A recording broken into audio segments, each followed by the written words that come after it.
Okay, so welcome back, everybody. We just had a very interesting fifth round, which is the second round of day two. We are shortly going into round three of the day. My name is Dr. Victor Ngani, one of 2018 national chess champion, one of the team members, and an avid chess player and chess parent. We are partnering with Maven's Chess Club to bring you this live stream of the 2025 Maven's Open Chess Tournament, a Grand Prix event taking place at the piano in Westlands, Nairobi. So very shortly, we are getting into round um, six. This is starting in the next few minutes. Before we start, allow me to show you what that looks like, the pairing. We look at it on chess results, I think is the best place.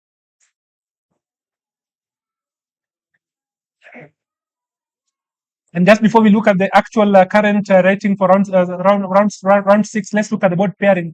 Round five, run through the results. Gong Thong Wong against Akirenia Brand Toboso. Gohil Mehul beat James Panchol. Panchol missing a drawing line very late in the game. Simiyu Jedon winning against the Shuruna Luchiri. Manyeki losing to Mayen Dong. Nsubuga Haruna winning against Paul Orlando. Waswa Mark beating the great Banis Gikandi. Ben Magana winning against Kagambi Samuel, and then Kyle Cooker beat Mackenzie Chanel. We didn't look at this game. We really should, because up to a certain point, Mackenzie was doing very well. So I want to see what happened. The attack became a bit scary, and I think that is where she may have been outplayed. So let's have a look at that game, because we didn't look at it to the end. But in fact, we must really appreciate the young lady. I think she played very well up to very late. So let's go back. Let's look at that position. Let's see how that went. One moment, please. Okay, so we left it further on. I'll just run through the first moves just in case anyone may have missed. You're getting us to the first end now. You can look through the previous stream that's available on the channel. And let's see. So far, so good. All these moves are pretty okay. And up to here, and in fact, Mackenzie played the best move, and that was the move that should have been played. Yeah, that probably wasn't a good idea. I think she really should have picked on D3, because now this fork happens, and it's very difficult. Yeah, okay. This is where trouble starts. Yeah, this is where trouble starts. Okay. Okay, that went down south very quickly. But up to Rook G1, Mackenzie played a fantastic move. This is perfectly in order. I think the question is whether or not she could pick at this level. Oh no, she can't pick at this level. This is the move you should play. You see, the problem with picking, which is what she didn't want to do, is the moment you pick like this, then this check happens. And then in this case, you're losing a queen. So the secret move behind is actually you can actually play the in-between move, which attacks the queen. And surprisingly, the absolute best move is for black to give up the queen here. Most likely because you could get your queen back. I'm not sure if that's going to happen or not. And wow, king picks, very daring. Very complicated, but that ended very quickly. So anyway, good job, Chanel. I think you did your best in that situation. Let's look at the round six pairing before we start. Round six pairing on the full board. Let's have a look at, again, a very interesting Siliu Jedon versus Gongton. I hope you can follow that game. Then Mayeng Deng Ador versus Gohil Mehul. We have Mongeli Sasha versus Subuga Haruna. Waswa Mark versus Brand Gabriel. Magana Ben versus Ricky Sang, Team KCB. Panchol versus Chitundu Limbikani. Kyle Cooker versus Walela Austin. Farani Ezekiel versus Mkide Ian, Candidate Master. Wanyeke Collins Mburu, the young man, that's not him actually, versus Adol Makach Dao, Brian Toboso versus Manyeki Nathaniel. That will be interesting. And look at that. Elizabeth Cassidy playing Joyce Ndirangu on board 11, both on 3.5 points. These are some of the leading lady players in the country today. Joyce was very surprised to find out that she is in fact number 35 on the Open in Kenya, a highest ever rating, 1890 something and rising. Joyce Ndirango, one of the most acclaimed lady players, Elizabeth Cassidy, one of the most promising junior ladies in the last 5 or so years. I think that wraps up that uh, event. We will try our best to look at the actual games that are being covered by DGT. Remember that Kenya has come a long way. We are at a point where we actually are able to follow, at least at this juncture, I'm counting 10 boards, which are DGT boards. These are live boards. These are live games coming straight to you from the piano in Westlands. And very shortly, we will see whether we are able to pick the board that is currently being covered. I'm not sure that this is board number 2 or board number 1. It looks like board 2. I will check with the crew what board it is. That looks like board number 2, yes. That is definitely board number 2. And Mehul gets coverage thrice. I do wish we could look at the game between Simiu Jadon and Gong Thon Gong. Gong Thon Gong has been the strongest player in many tournaments lately, quite consistent. He has gained well over almost 200 elo points in the last year plus. We can actually just check that very shortly.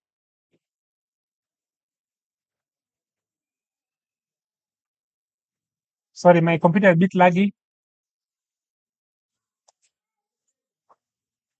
today. So let's see whether we can get his profile, look at his rating profile, and see how far he's come in a very short time. He has really gained quite some points in a very short time.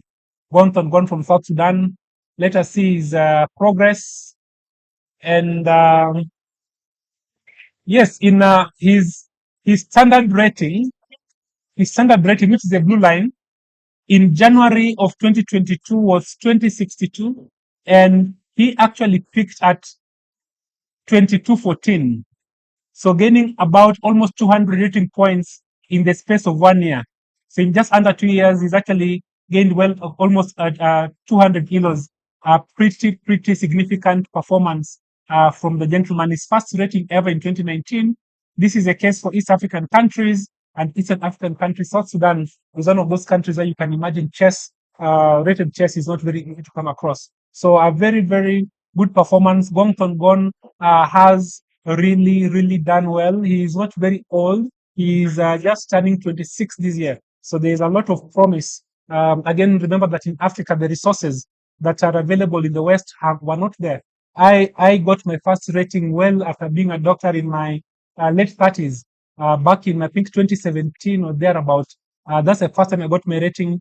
I still, at that moment, thought that the grandmasters would see all the moves in the game because of globalization, because of the internet, because of technology. Now we have discovered that, in fact, it's not about seeing everything. It's about understanding positional chess. It's about calculating accurately 2 or 3 moves, understanding pawn structures, and this is what we are passing on to our juniors in the country today. And therefore, you will see some of these ratings being very low and think that the African ratings are lower than other places. But in fact, you will feel the pain when you meet some of these juniors in the upcoming tournament. This is what we are hoping for. So the tournament is going to start shortly. We are waiting for the round to kick in at this juncture. I'll probably get a heads up when the round is starting. I want to believe it should be around 3:30, if I'm not mistaken, and that is pretty much where we are. So the game should be starting any moment now. And I hope that we get to watch, and I'll probably talk to the camera guy on the other side. That is largely, if you know how this stream is done, you'd give us a like. Yeah, but if you can hear what you're doing, I hope we can move this camera to the screen that has Gong Thon Gong and Simiu Jadon. I think these are 2 deserving players. Simiu Jadon just came back from the Intellect Academy in Russia, a very interesting tournament that had participants from all over Russia and other countries as well.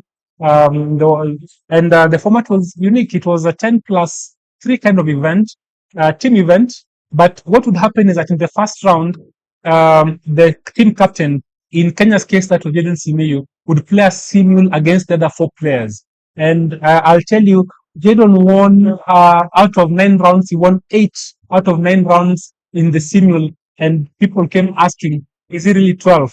And he's really gained a lot of rating points recently. He is the Africa Under 12 Open champion, and this is one player who, God willing, is going to put Kenya on the map in the near future. And I dare say there are another 50 or so children coming up with the right kind of instruction, a slight change in mindset, especially amongst us coaches, where we begin to understand the value of opening and strategy. Then these children are going to show the world what Kenya is made of. Again, a big thumbs up to the Intellect Academy, the team. I'm actually being signaled by Dennis. Dennis, you feel free to come, Dennis. Dennis, once again, this is the live transmission that you're seeing, courtesy of Dennis Wambogo. Successful event. This is the 3rd one you're running. Yes. So far, so good. How is the event so far? Top class. We are appreciating everything that is happening. Mhm. The games are live, and we are ready for fireworks. I've started commenting that everything is working. Understood. I'm very happy to see that. This is Samuel Jones. Thank you very much, Samuel. Please keep the comments coming. Okay. Let us know anything. But Dennis, I know I have to release you. Yes. Is there any possibility that for this round you could watch Board 1, Gongthon versus Jaden Simiyu? Is that a possibility? Watch on camera On or camera, online? yes. I'm going to set that right away. Okay. We'll be able to see the emotions Uh-huh. and everything else. Because I think it should be fair for the top-rated player and Jaden Simiyu in particular, Yes. for us to get this going. Thank you so much. We are joined now by Mr. Babu. Babu, what is your role in KCB Chess Club now? Please pull us it. You're the team manager? Yes. Sorry, allow me to pull for you this seat.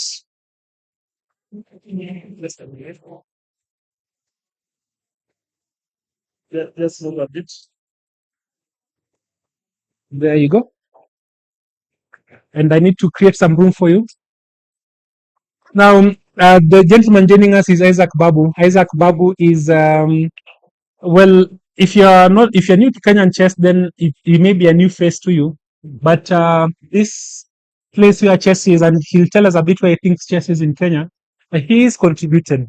So, Babu, please tell us, where do you think Kenyan chess is and where is Kenyan chess heading as we wait for the games to start? By the way, at the moment, I can say the Kenyan chess has risen very high. I think this is the highest for the point to which Kenya chess has been. Mhm. And we are so much pleased. We can have live any games they are very lively and they are being live televised. It's So- very good. So my next comment is going to be, it's biased. So take it with a pinch of salt. You can take with a whole salt shaker, because I'm going to say that KCB is the second best team in Kenya, of course, because I belong to Equity. This is why. So don't dispute it. The games are live. Actually, the games have started. But very quickly, Mr. Babu, please tell us. You've really been instrumental in setting corporate sport. I think, to be fair, if to be fair, you've done a very good job as KCB in setting an example that many teams can follow in how you take care of your players, how you prioritize chess. I think everyone sees it and appreciates it. And I believe you're instrumental in this. What made you do this and what makes KCB such an avid sponsor? And I do want to say that between Equity and KCB, in terms of support for chess, those two banks have come across and have really supported chess, and we must really acknowledge and recognize and respect the effort that you've put in. What I can say, KCB as a bank has been supporting sports then still in time memorial. It is a bank which knows, because what I can say, the bank itself, they always like paying up to the society and giving back to the society just to promote chess with some other CSR things, but sports is one of the biggest. Babu, we have to let you go, but I want to say that as a person who has followed chess for a long time, I want to say that KCB has done more than give back to society through chess. It has actually helped chess come up. I think right now amongst the class, people are looking to join. KCB is one of those clubs because you have set a standard And thank you, KCB team. If you're hearing us, even though we are your opponents in equity, we do appreciate what you're doing for chess. We think you're doing a good job. Please keep it up. And because of you, chess is going places. And this is going to be seen in this generation. Thank you, Banababu. Great. The games have started. I think one game that hasn't quite kicked off is the game between Mehul Gohil and Mayeng Deng Ador. But the game that we're hoping to follow, I'm asking for the camera to be moved to that particular location, is a game between Gong Kon Gong and Jadon Simiyu. We'll be doing rounds across all boards as they come up. This is once again an English. Simiyu is black. And he plays e6. So against the English, there are very many setups. The first, of course, is you can play the e5, which is called the reverse Sicilian topical line. You can also play the symmetrical English, but the English is actually a very, very serious opening. You do want to learn the English, whether you're white or black, is something you really want to pay attention to because it has some unique strategies. I really like what Kyle Cooker is doing against the English. He's playing a move like this, and I think he follows up with f5. And then you cannot tell whether he's getting into a Dutch transposition or something else. Most likely that transposition, a very, very interesting approach. However, Jadon Simiyu takes a different approach. E6 very solid, and this can very easily become a Catalan. Normally, this is called the Catalan bishop. Catalan, there's an African language where Catalan is a nasty, nasty ant. A single bite is like you've been stung by a wasp. And therefore, this bishop sitting on this diagonal, take a look at its potential. It's pointing left, right. It's pretty significant bishop and very powerful. Again, in the opening, you're trying to get your pieces into the game, controlling the center, and put the thing in safety, often through castling. And so, this is what we are seeing. The players are bringing their pieces in very quickly. This is all theory. And both people have castled, and this has transformed into a Catalan. Unfortunately, we already saw this game where Gonton, I think, was playing somebody else. It was candidate master Ian Mutuge, and Ian opted for this very setup. And Jadon opted for a different line. Good for him, because if you go into this setup, there is a possibility that you'll find yourself in a line similar to what we saw earlier. I can't quite remember how that went, whether it was it something like this? I'm not sure. Yeah, something like this. And in this position, remember what I told you. I think it's well known that this position is not very good for black. And especially, I think in Ian Mutuge's game, they brought this bishop back, and I think they played a move like this at some point, which lost track and they lost the game very easily. It's very, very important to take note of the nuances in some of these lines. I can see the camera moving to the correct board. I appreciate you, Ian. This is Jadon Simiyu and Gongton. Very, very nice. I think we can see what's going on. I do pray that Jadon may consider taking off his hoodie, but that's a good position. You can see clearly. We're very happy. Thank you very much. We may not see the clock, unfortunately, but we'll try and follow the clock through the board. This is our main board for. Oh, thank you, Jadon, for taking off your hoodie. Very nice. Let's see. I hope it doesn't take down your strength. Maybe that's your Superman's cape that you have. So let's have a look at the position a little bit. I hope Jadon knows what he's doing. He's done a bit of work in the opening, that told me. And he picked this. This is very nice. Okay. I'm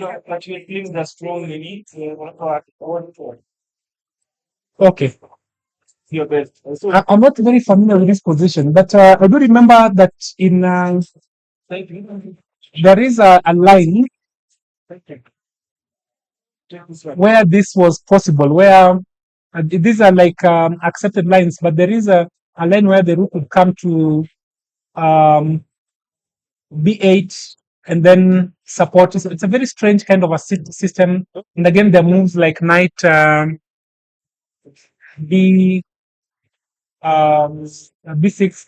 but the whole idea behind moves like rook b8 is you want to get off this very quickly, get guys off this line, because once you do that, then a lot of the tactics that involve discoveries. Right now, it looks like this line is quite clogged, like there's nothing happening. But in fact, a lot is happening in this line. So I'm not sure what Jadon is gonna do. Of course, right now there's a pawn that has been taken here. It's not wise and maybe not even possible to defend this pawn.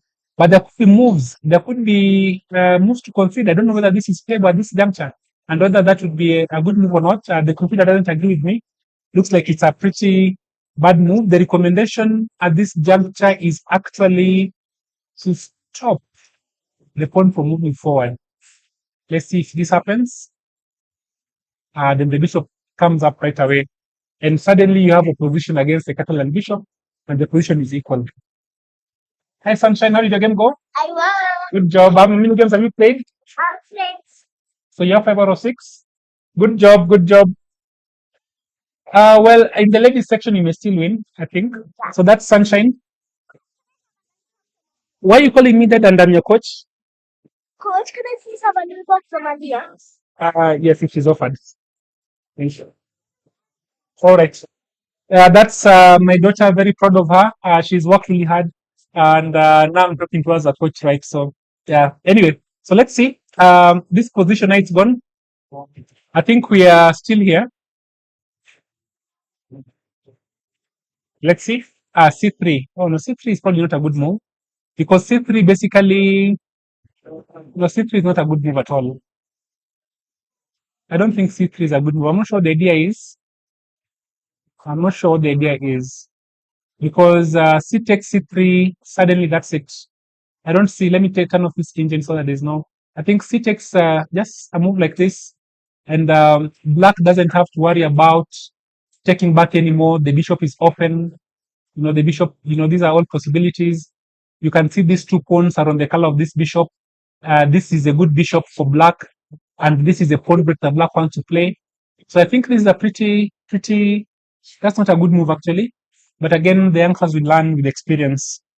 So that's what has happened. However, Jadon is very good tactically, so this is not the end of it.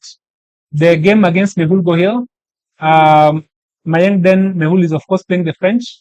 Let's see how that goes. Haruna Nsubuga versus WFM Bongeli Sasha. The WFM versus the FM. Let's see how this is going. How did this start? This looks like the Budapest. That is quite daring. I don't know that Sasha is well versed with this. I don't play the Budapest. I may not go tell you the direction it is. And I've seen Sasha has taken almost half an hour, almost 20 minutes. And now at least Haruna has to think, meaning that this is perhaps not the kind of position that he's used to. Immediately, moves that come to mind, I'm seeing straightforward bishop to e7, because what you're doing is that you're forcing this bishop to move twice. Let me give a simple example. Let's say I move like this, and suddenly, okay, you probably end up giving up an extra pawn that you don't want to give. So the alternative is this. You're ready to castle. Knight can come out. It's a bit tricky. I'm not sure which one is which. We'll see what the computer recommends in this position. Perfectly equal. Really no advantage whatsoever. What's the recommendation here? Yeah, bishop here. Okay, knight. This is a pawn sacrifice. Again, if you want to keep it solid, which is what I recommend, just play this move. Chess is a game of numbers, and the numbers are this bishop has moved once, moved twice. This bishop, if you compare this position, what has happened? This bishop has gone, this bishop has gone. But what's different? Black has an extra move. Knight has come out. Those small things make a big difference. If you can get an extra move in the next move, then suddenly black is even better. So counting moves are a very important step. Again, very early in that game. Let's see how it goes. I do not know what Sasha has played. Those are my moves. So we can go back to the live board. Let's see. And we're still waiting. Okay. Max Waswa, Equity versus Brand Gabriel Mwangi, another Equity chess. Wait. Yes, Brand Gabriel Mwangi, two Equity chess players. I keep confusing Brand Gabriel and Brian Irungu of KCB. This is the certificate. Good job, Cello. When it's time for the closing ceremony, they call us to cover your closing ceremony. So, this position, yeah, is this, they call it the mosque or something? I lose track, but very popular bishop b4. The ideas are fairly straightforward, and this is still full theory. I think both players are very well versed with where they are. Please, please, please, please, please. Then the London system. Then Magana playing my line. Then seriously, Ricky Sang. We played a game against Ricky Sang. Is that what I played? No, it isn't. So Ben is playing something different because here the line tends to be this, and of course you cannot pick this guy because if you pick, then oh, this is a different line actually. I've seen what Ben has done. Oh, this is very nice. Okay, this is very nice. This is very nice. In fact, in the London, one of the more common lines is actually to play this knight out as quickly as possible. I didn't realize the knight had gone out because then all those plans don't work out exactly as they had planned. And it's interesting to see Ricky playing Ben's line against Ben Magana. And now this move doesn't work at all. There are lines why it does because normally this knight is still home. So picking here results in a trap, but it's just the loss of a bishop. And I'll just quickly take you through what I had in mind. In the London system, one of the key, this is a transposition really, the London system is in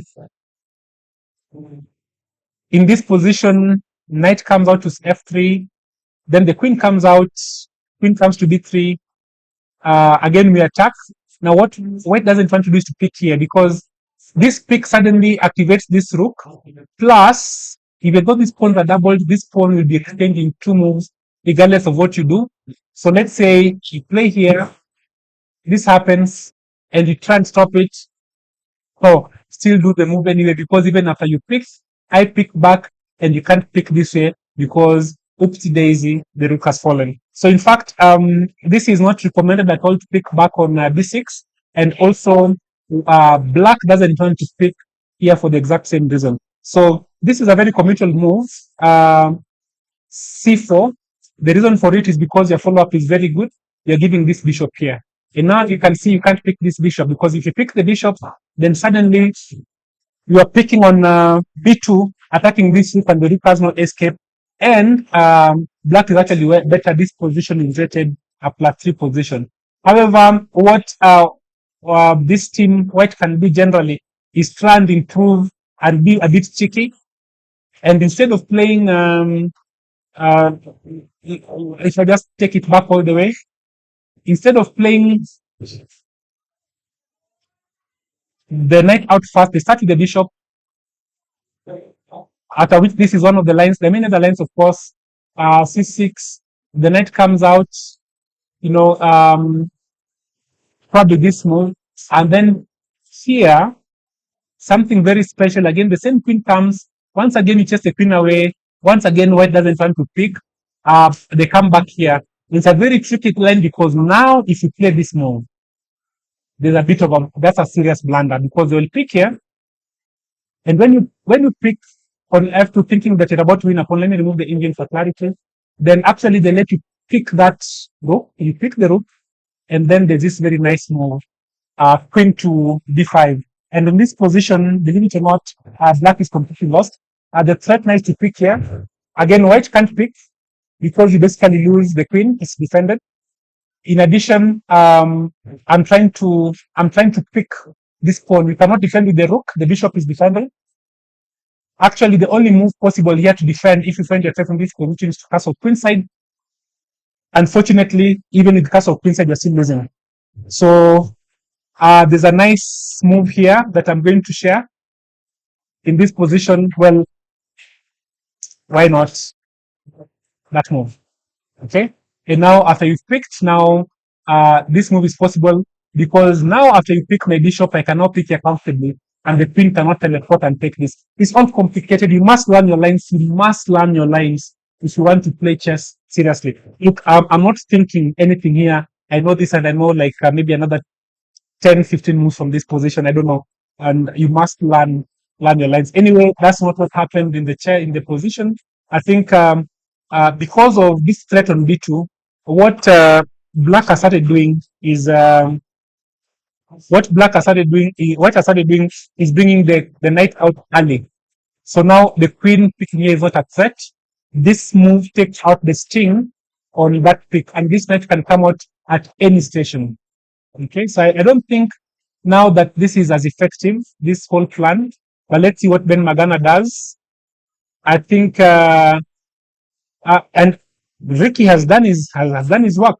I mentioned earlier that this move c4 is very committal. Normally you don't want to play it because pawns are strongest when they're next to each other, and you want to maintain this pawn back so that you can put some pressure on this pawn. Once you move it forward, black is free, white is free.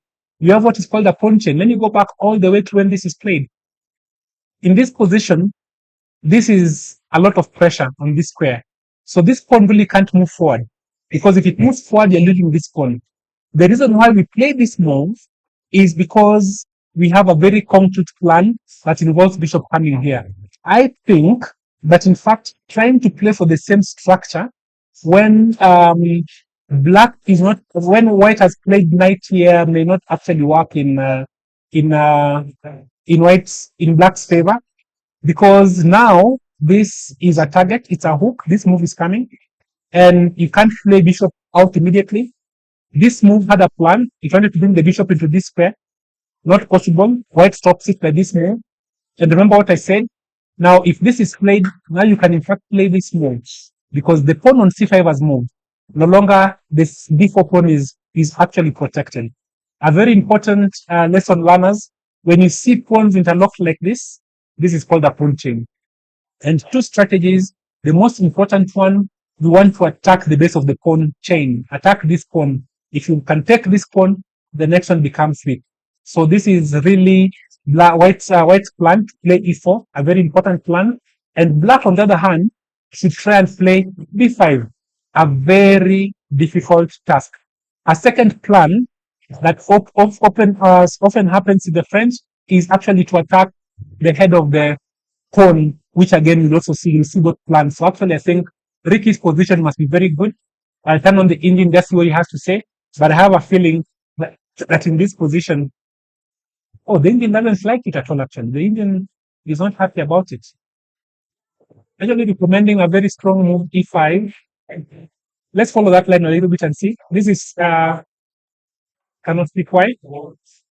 Oh, look at that. Look at that threat.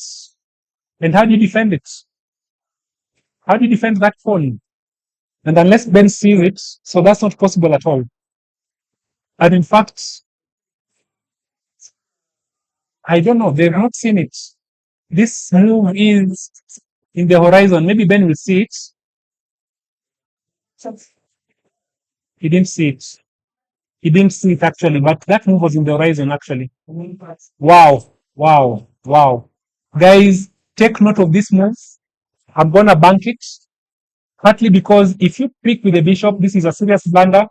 Knight picks, pawn picks, and this move is coming in, and it's curtains. Literally, we can say in this position that white is lost. Very interesting move. It doesn't look like it, but e5 is possible, but e5 is in fact possible because of this very interesting X-ray attacking this pawn. And if you pick with the pawn, then this move is possible. And once again, you can't defend your knight, your pawn, because this happens, whichever way you pick, again, you're exposed. Indian recommends this move, but in fact, even this move is possible, I think. Very quick development, and it seems as if black is better. So anyway, that is the game between Ben Magana and Ricky Sang. It's evolving position. We'll see how it goes. A couple of moves have been played, I think. Castle, bishop has come back. Now a very, very strong move, but that allowed d5 again. Wow, e5, and I think this time Ben is gonna find it, because the way psychology works is Ben is going to ask himself, why has Ricky played this move back? And maybe what trick is counting on is after this move, maybe to play a move like this. But that is still quite committal, I think. I think that is quite committal. You don't want to pick like this. Picking like this, you have this very weak pawn. In the end game, you're going to have 2 versus 1. This is a very strong position. You have this pair becoming very weak. You have an open file against your queen. And in this position, you can literally almost resign as white. So you don't want to do that. So when this is picked, you probably have to pick this way. But then again, what is this? Is this a king or is this a rook? It's a king. Attack in the middle of the board. And once again, opponent's lost. And then again, e5, you can't pick the pawn because once again, you have this check. And you've lost a pawn and this pawn is falling. And the position is really, really bad. Plus, castling is kind of complicated. So I think that in this position, we are having a very early problem for white. Again, what happened? White made very many pawn moves. White is not developed. White has spent many moves, many pawn moves. Let's count those moves. One has just made. Thank you, sir. So you are needing. Thank you very much. Thank you. It is. Thank you. So, on the same note, I think it's important to note that black has only made 1, 2, 3, 4 pawn moves. Okay, not overly different actually, surprisingly. But in addition, we remember that white has also played queen to b3 and queen to b2. What does that principle say? Don't move the same piece twice in the opening. You may find yourself in trouble. So very interesting kind of a position. Because of those 2 extra moves, black literally has gotten 2 moves to bring his pieces in and to castle. And now we're in a position where e5 has been played. Ladies and gentlemen, this one, I'm going to call it. Black is going to win. I'm going to call it. Black is going to win this game. The king is stuck in the center. Too many pawn moves. White king is safe. Has great center control. More active pieces. Better development. This is over. This game is over. All right. Next game. Let's look at Control versus Chitundu Lindikani. Chitundu is well known for his push-ups. I hope we can get to see a couple of push-ups. And he gets into a winning position. He forgets to play and does push-ups. And he has lost a couple of games this year. Very, very, very strong player. Really no pushover. An extremely strong player. What happened? Again, the English has become popular. Take notes. And this has literally transposed into a Slav defense. And basically, this is mainland theory. F4 is interesting because this becomes sort of what do you call this? Stonewall kind of a structure where you have these 3 pawns sitting in like this, and this has its own requirements. The advantage of this pawn is that it really emphasizes the e5 square. This move, this square is emphasized, but the drawback is this pawn move. This square becomes very weak. Plus, look at this guy. He's not the hardest person in the world. So maybe what black is going to do, they're going to castle. They're going to bring the knight out. They're going to castle. Then they sometimes bring the bishop here, bring it down. But those are long, lengthy moves. Other plans are possible. This is just one of the plans possible. Again, I don't like when so many pawn moves are made. These pawn moves are weakening. These pawn moves are weakening. I'm not sure why. Why pick with the knight? Really, why pick with the knight? From this position, straight up, automatically pick with the pawn. Why? Because your rook is coming to this file. Look at that. It's straight, free, easy play. You have a pawn in the center. You maintain your grip on, some form of control over this e4 square. Unless, of course, black is hoping to still make f5 work. C5, sorry, this move. C5 is one of the key strategies against this kind of a stonewall structure, where you then begin to weaken these pawns a little bit. One or both of these pawns can become very weak. If, say, for example, a move like this, I'm just playing random moves. Pawn comes here, you castle. This is understanding pawn play. is a very important part in chess. If you're listening to me, people like checks, like moving pieces, want to castle, want to play the big guns, but in fact, the secret of chess lies in understanding pawns, how pawns move, because pawns determine the plans of the game, ladies and gentlemen. So anyway, I'm seeing Terence Muhambe says that Chitundu, someone cheated him, that exercise makes your brain active. But it's true. Take it from me as a doctor. Exercise actually makes your brain active. Maybe not during the game, but exercise does make your brain active. So we'll quickly run through this game. Again, you can already see an immediate side effect of not taking by the pawn. Suddenly, this play is available. So guys, think through those moves. But Chitundu is a strong player. He must have a reason. His position is not bad. The engine doesn't disagree with him. I do have to let you know that I'm watching this on Lichess, and I have the engine on the side. Maybe what I can do is extend this a little bit so you can all see what the engine by is saying on the side. I think you'll appreciate that if you love chess. So fair enough. Next game, Walela Austin, Kyle Cooker. Kyle Cooker is a player whom you have to beat this year. If you don't beat him this year, forget it. You're never beating him.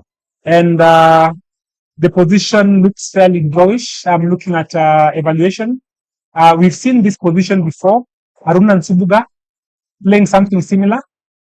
This precise position actually, I think, arose. The main difference, how are you, sir? I'm fine. The main difference is that black recognizes the correct plans. Remember what I said?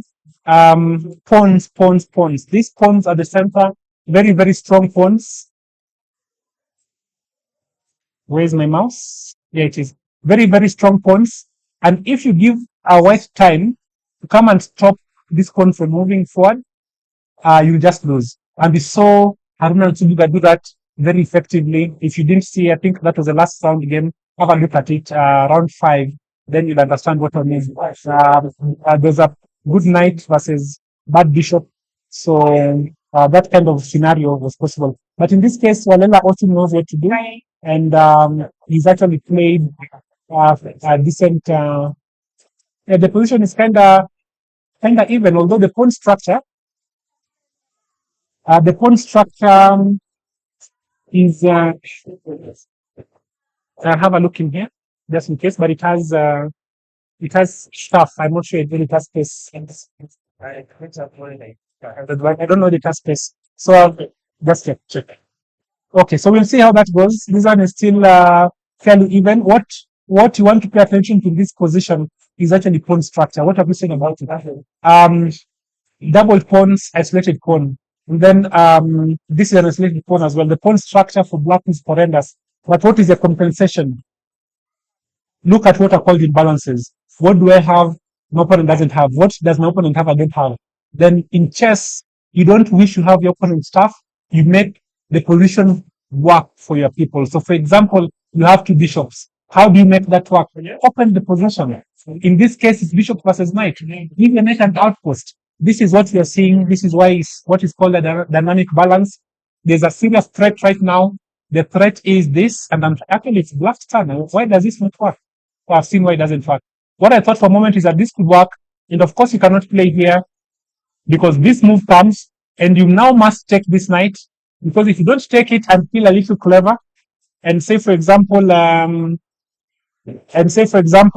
decide to bring your knight, your king back there. Oopsie daisy, this is a double check by knight, check by queen. Whenever it's a double check, the king must move. The only place to move.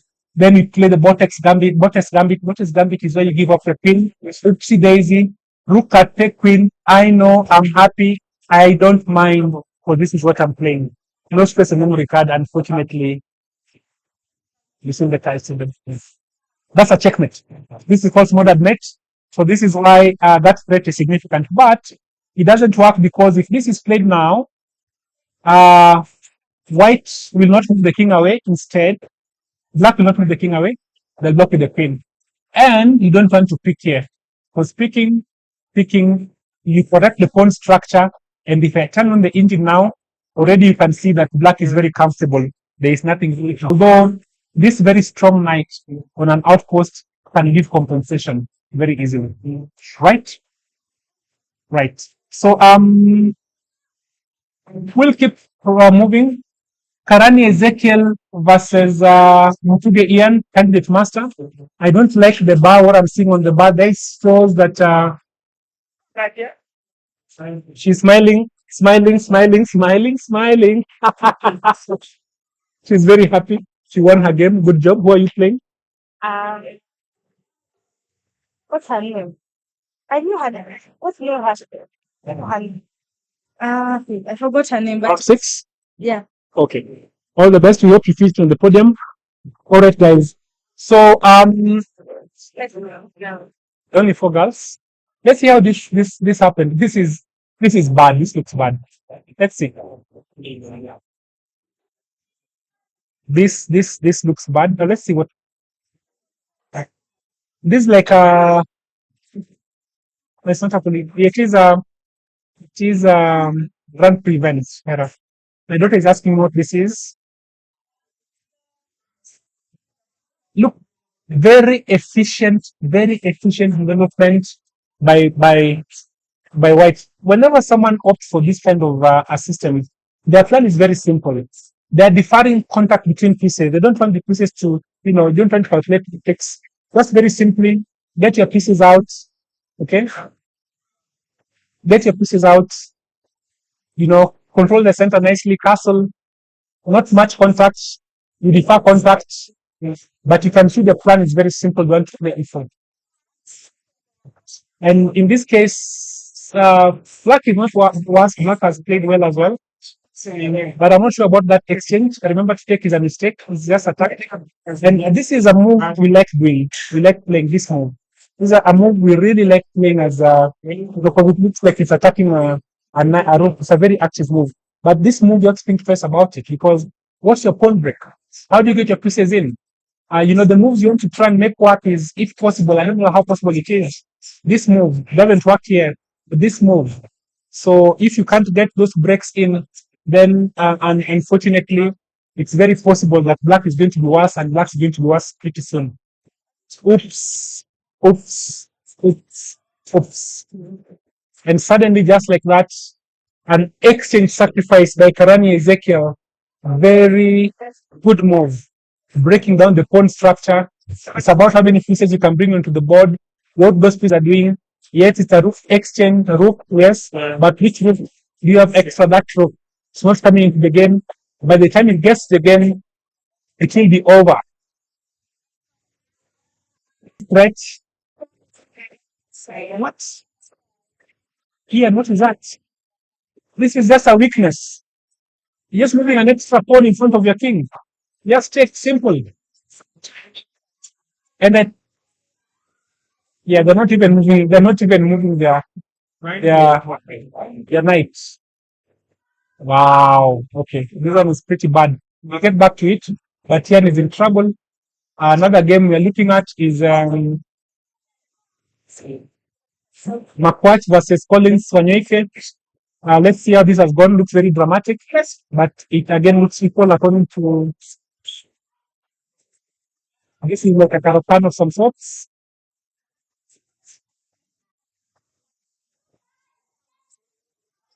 Yeah, but there's nothing to think about there. Literally just pick back. Why is it taking time? Unless you're sacrificing a piece. Question, after this move, what do you do?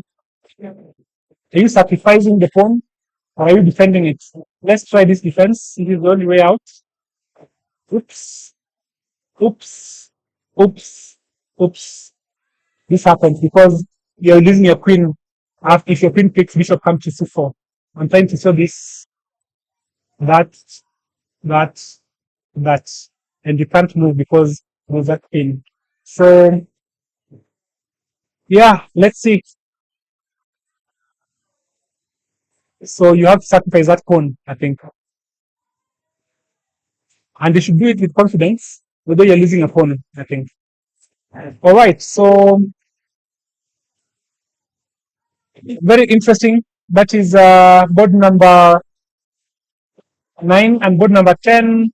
Manyeki Nathaniel versus Akinyanya Brand Toboso Manyeki Nakaniel, Africa under 9 chess champion, perfect score, 9 out of 9, I believe, reigning champion, one of the most talented juniors, got a draw against Mehul Gohil in this tournament, and is going to show people that. Let's see what happened in this position. Again, once, very simple. Yeah, this is a very tricky setup. So what the opponent is hoping for is that you play a move like this, and then you get into a favorable kind of Scandinavian, really, which is not a good opening, but there are some changes there.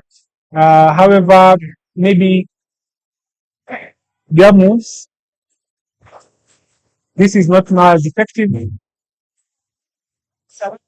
Yeah. I'm not sure about this move. This move is probably a very bad move. Probably a very bad move. Why? Why are you moving this move? Why are you moving this pawn? You see, the idea in chess, in the opening, just make the moves that will help your pieces develop. That is what you want to do. Get your pieces out. You know, that's the idea. And already this bishop has a nice way out.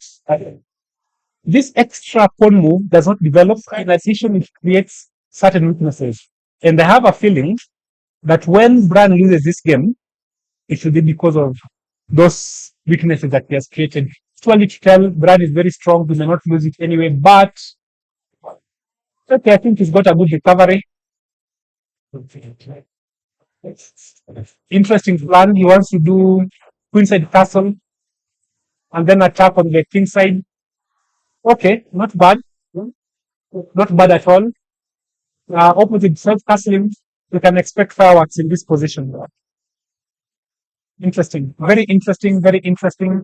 Back to Jadon Singiyu board 1 versus Gong Ton Gong. Gong has spent 1 minute. Jadon has spent, let's see. We left it here. Yeah, but I think what?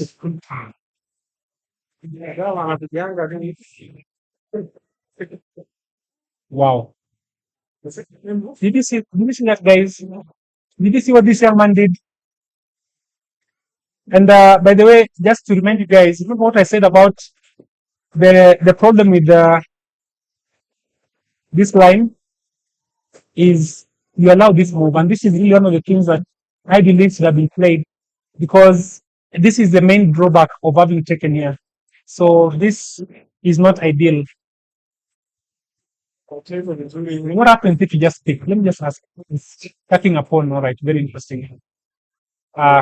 See the whole board, guys. You pick here. Let's say, where does the queen go? Queen here. Take the rook. Take it back. Then the knight picks here. Very easy line. This young man play these moves very quickly. Okay. What a move. Now, here we have a very interesting imbalance. This is an outside pass pawn, and white better be careful about it. But fortunately, white has tremendous center control. So he can't win in the center. In the meantime, this pawn can also be weak in some instances if it can't be defended. So interesting game. Let's see how it goes. Let's see how this one goes. Very interesting game. I think this young man, Jadon Simiyu, is a name to watch. Mehul Gohil versus on board 2.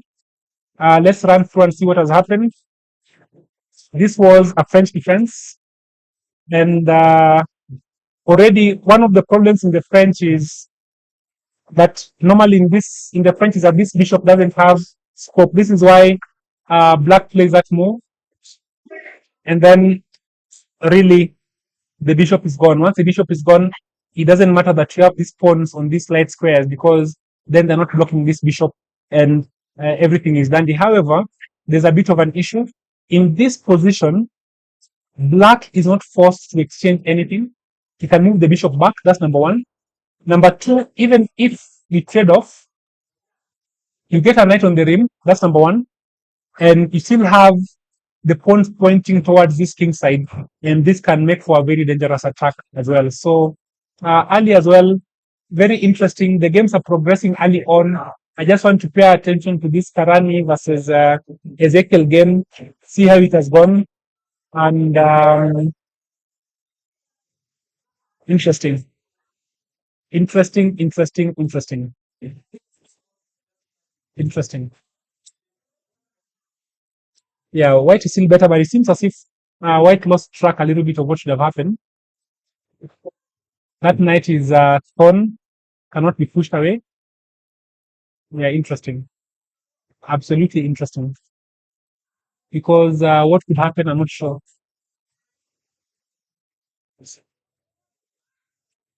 No.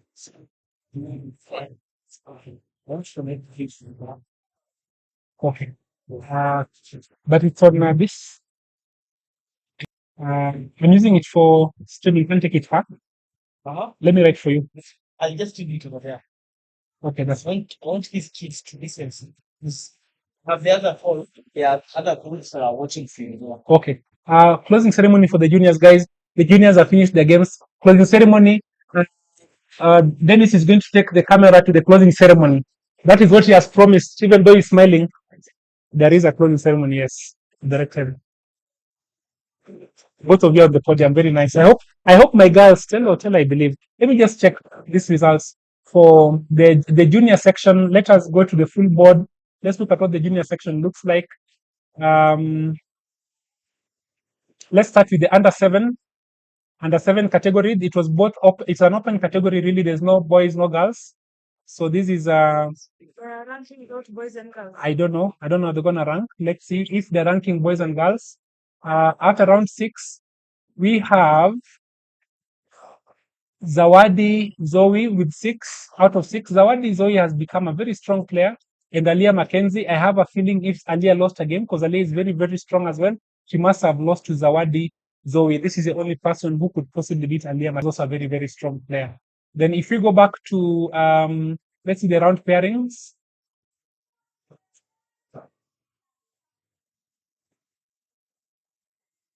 The round pairings, indeed, let's see, round 4. Yeah, Zawadi has won all her games, literally. And Zawadi did beat Alia. That's the move. That's the game that we are looking at. But the final ranking after round 6 for the junior under 7, Zawadi Zoe, Alia Mackenzie, Neymar Akira, the ladies are reigning supreme. And in fact, for several age categories, you better watch than the open categories. Then under 9 category, let's have a look. I think this is where one of the Andy's in right must have gotten away with it. Let's see how the tournament has gone. This is my expectation because Andy Zen did beat Ariela Cello, who was the one of the big competitions there, and we do have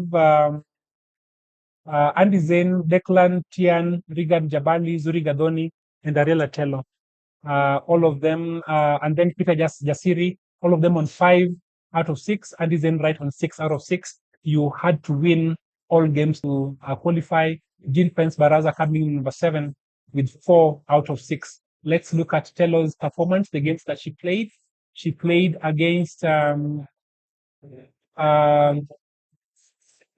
Chanel, won against Kamenchu Iwan, won against Katie Wamboi, won against Zara Maria, lost to Andy Zane, and then won against Eddie Mbatia. Very good game, very good play. Under 11, open category. Ranking after round 6, we have Baraka Kiplagat with 6 out of 6. Master Walter Soinien Kamoni Elsie Wamboi, one of the strongest young ladies in the country, with 5 out of 6. Again, then Miles Howie, Eliana Ella. Ella is around. And then Nathan Francis Ngubi, Jude Gashinga, Yudinji Ivan. This is how it went down. Under 13, after round 6, we have 5.5. Francis Nderitu Gasheru Francis from Maven's Chess and Scholastic Center. Francis is a very, very strong player, very strong player who has done an amazing job over the last couple of years. He's worked on his chess. I've seen him grow in his chess. He's done an amazing job with his chess. Very strong player. We're expecting a lot more from him. Let's see whom he drew against. If you look at his performance, then we see that he got a draw against in the last round against Juguna Luke Nganga from Vija St. Peter's, one of the strong chess schools in the country. Final ranking, Francis Lirichu Gacheru with 5.5. Alwin Mbege from Moinyeri Complex, Kwame Lubanga from Maven's Chess Club, Makini School as well, Njuguna Luke Nganga from Vija St. Peter's, Brielle Waririmu, Lady again, Kent International. Remember that this is an open tournament. The ladies and the gents are playing on the same. There's no separate categories. This is how it's been done. I hope the word is different. But then you can see that, in fact, the ladies are right up there with the men, thanks to Brielle Wairimu, Michelle Lekolol, and Atara Wright. In the under 15 category that combined both under 15 and under 17, after round 6, this is what the board looks like. The separation has not been done, but Rishan Rupani from Aga Khan, then Sartak Patnaik, 5.5, both of them, and I think both of them drew against each other. Mark Mwai, Sukari, Presbyterian Academy, Trevor Muchoki, Mavens, Collins Bade Mvuria, Juja St. Peter's, and for the closing ceremony, please move the camera to capture the juniors. For the closing ceremony, he moved the camera to capture the junior closing ceremony. That's fine. So what I'm not sure about is how we will capture that sound. Guys, we have to take a break as I figure out a very important task, because the closing ceremony on the junior side is about to take place, and we'll have to listen in, because it's very important to recognize and celebrate our juniors as they win, as they collect the awards. This is how they get celebrated. They've worked extremely hard. Some of these children are 6 years old, 7 years old, but they've been practicing chess for the last 2 years. They work several hours a week. If I speak about someone like Zoe, someone like Alia Mackenzie, even a little fellow who is 7, Andy Zenright, these are really committed children, and it's important for us to celebrate them. And this is where we're heading to in the next few. So allow me to share with you where we are board-wise. We are going to look at a couple of games. I'll leave you with this game, which is a game between Jadon Simiyu and Gong Tongon, our marquee game, the game we are tracking. And this will allow us a bit of time to go and cover our juniors, let them know that they're loved, they are appreciated, and we value what they're doing. And for that to happen, give them a comment of appreciation, a thumbs up, and I also have to just do some work to make sure that I bring the audio from that event and the video. Enjoy.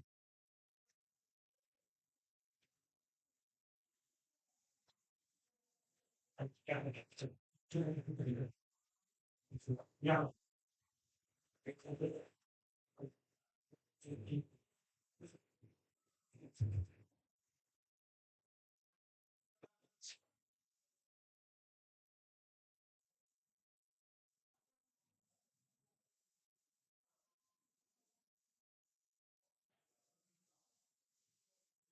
Ooh, I'm so hungry.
the usual things, microphones.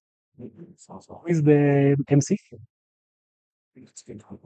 Follow. Whoever the two of them, I'm going to do.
It's far, it is far, it is far. I know that.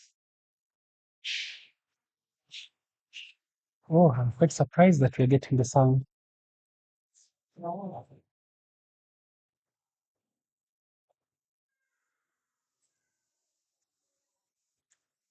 Okay, so at this juncture, I'm going to enable at some point the audio on the other side, just to be sure that we are getting audio from the other microphone and that audio is coming through. This is what we want to confirm so that we know that we can follow the, and we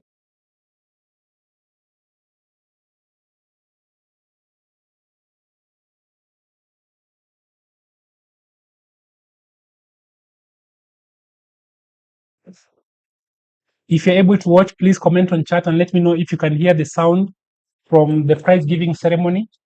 That is a different, when I change to full screen, please let me know if you can hear that sound. I'm not sure about it. Please let me know if you can hear that sound.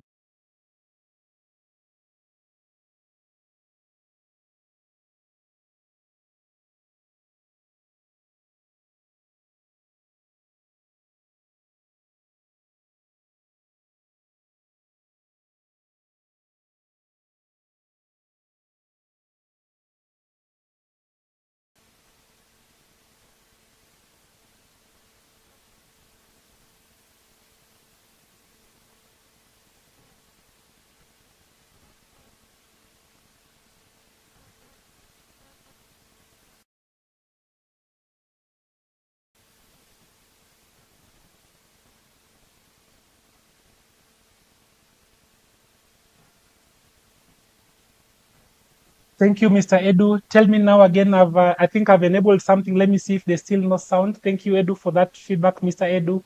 Really, really appreciate. Please stay with me and help me understand. I've just enabled something. Let me know now if you have.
Tom, tunaanza opening.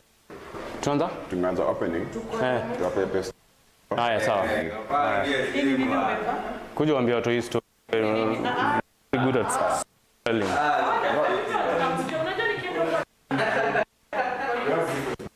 Bakita angukia.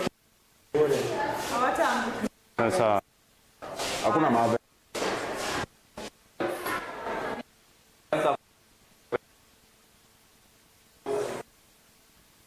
Ona wenye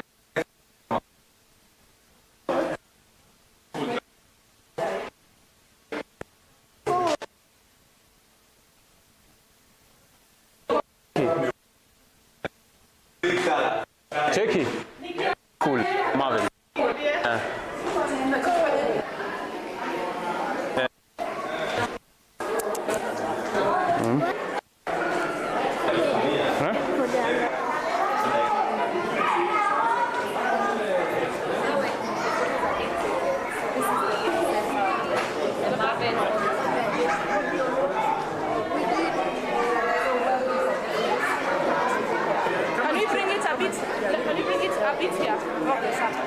Kariki. Cool and Wanasema hizo t-shirt zako since ni 9 tupeane kwa open. she will give you a certificate. Your mom will get for you.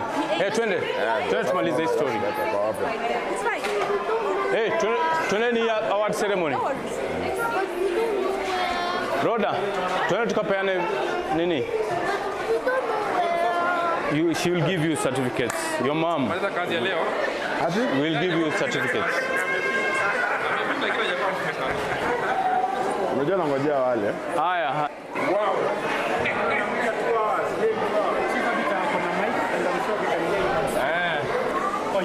Nzuri sana. Nzuri sana. Naona mmetoka wapi?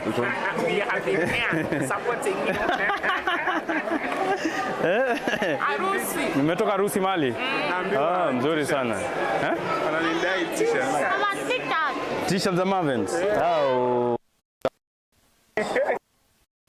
And t-shirts next week. I need to do. Game was good. Yeah, it's fine. Lazima wajue wanyoroshwane. Yeah. Yes. That's fine. Huh? Nani? Andika Gema. Jua nini? Nishaongea na yeye mambo ya kitabu, alikuwa anataka kitabu. Nishaongea na yeye. So I want to welcome you to Wambie, no, just give them motivation, tell them about this journey. About the journey? Yeah. Yeah, as we wait for the Nini. They are compiling a list, they have not finished.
Okay, thank you very much, Mr. Edu. I think you've been quite helpful. I'm very grateful for your assistance in getting this done. We are now waiting for the closing ceremony for the juniors. That's Daniel Manyeki visiting his friends, but in reality, he's staying in the open section. In the top boards, if he can open his game right now, his game is ongoing. I think it's probably not his turn. It means he has paused, challenged his opponent, and he's gone out to play with his friends and see who has won. The young man you are seeing with rasters, that's Nathaniel Manyeki. I've just put his game. If you look at the small board, that is Manyeki's game that's going on right now. So very interesting that he's able to do that at this time, and his game is ongoing. His time, what is his time? I cannot see his time. Okay, fair enough.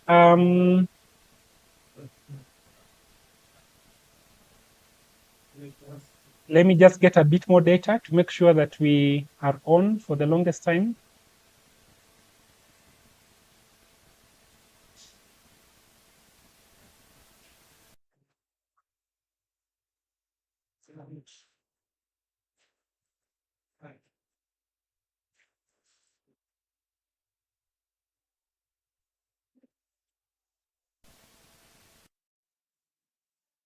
Okay.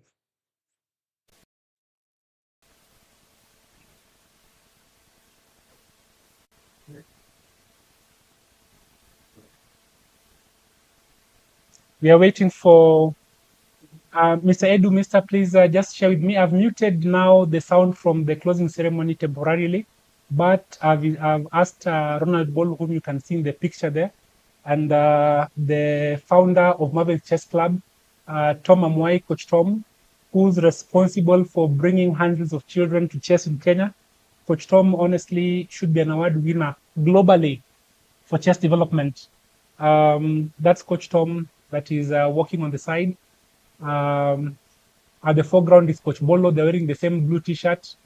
The one you can see at the forefront is Bolo, near the one on the main, near the Maven's chart, that is Coach Tom Amwai. Both have been fantastic. Both have done a very good job. Please don't touch that. Both have done a very good job of, I really want you to move away from this. Sorry. Yeah, so both have done a very good job. Sorry, I have a very young junior member here. Come. Jin Pence. Okay, what has happened? My sound? Yeah. Okay, that's fine. So, yeah, in the meantime, we can still look at a couple of games.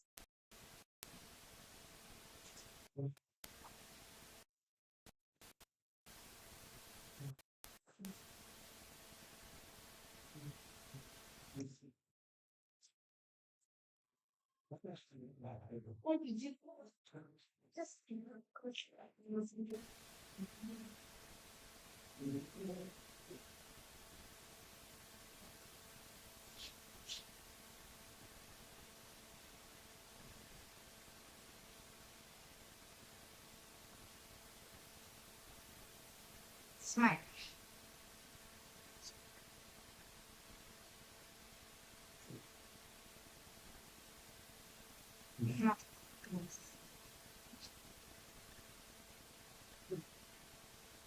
So,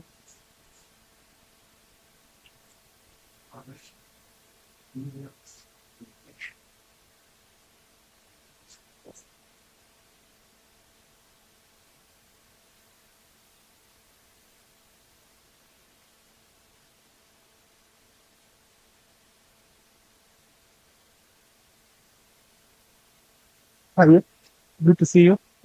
Keep this open. Hi, Simil.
Can I start? Yeah, you can start. Hi, sir. Yeah, wait.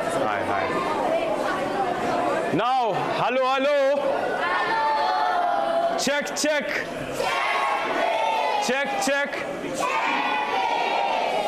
I know you guys, you are very tired. How many are tired today? Can I add an extra round?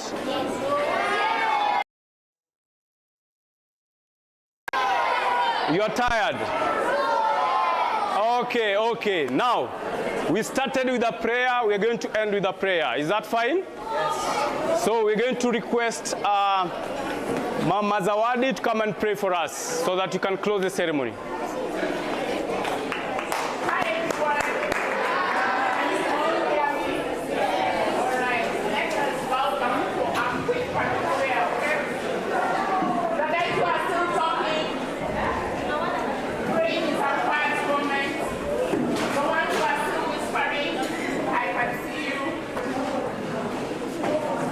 If I see anyone talking, I'll point at you.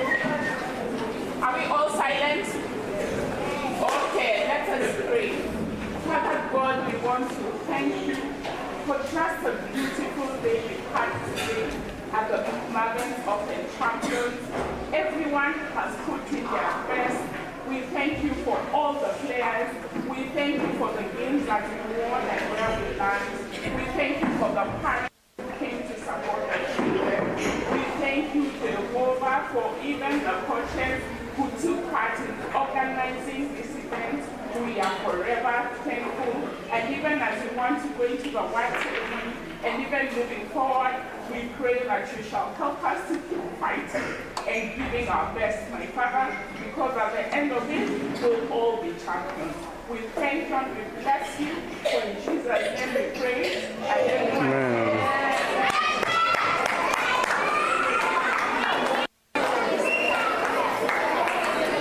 Okay, that's fine, that's fine.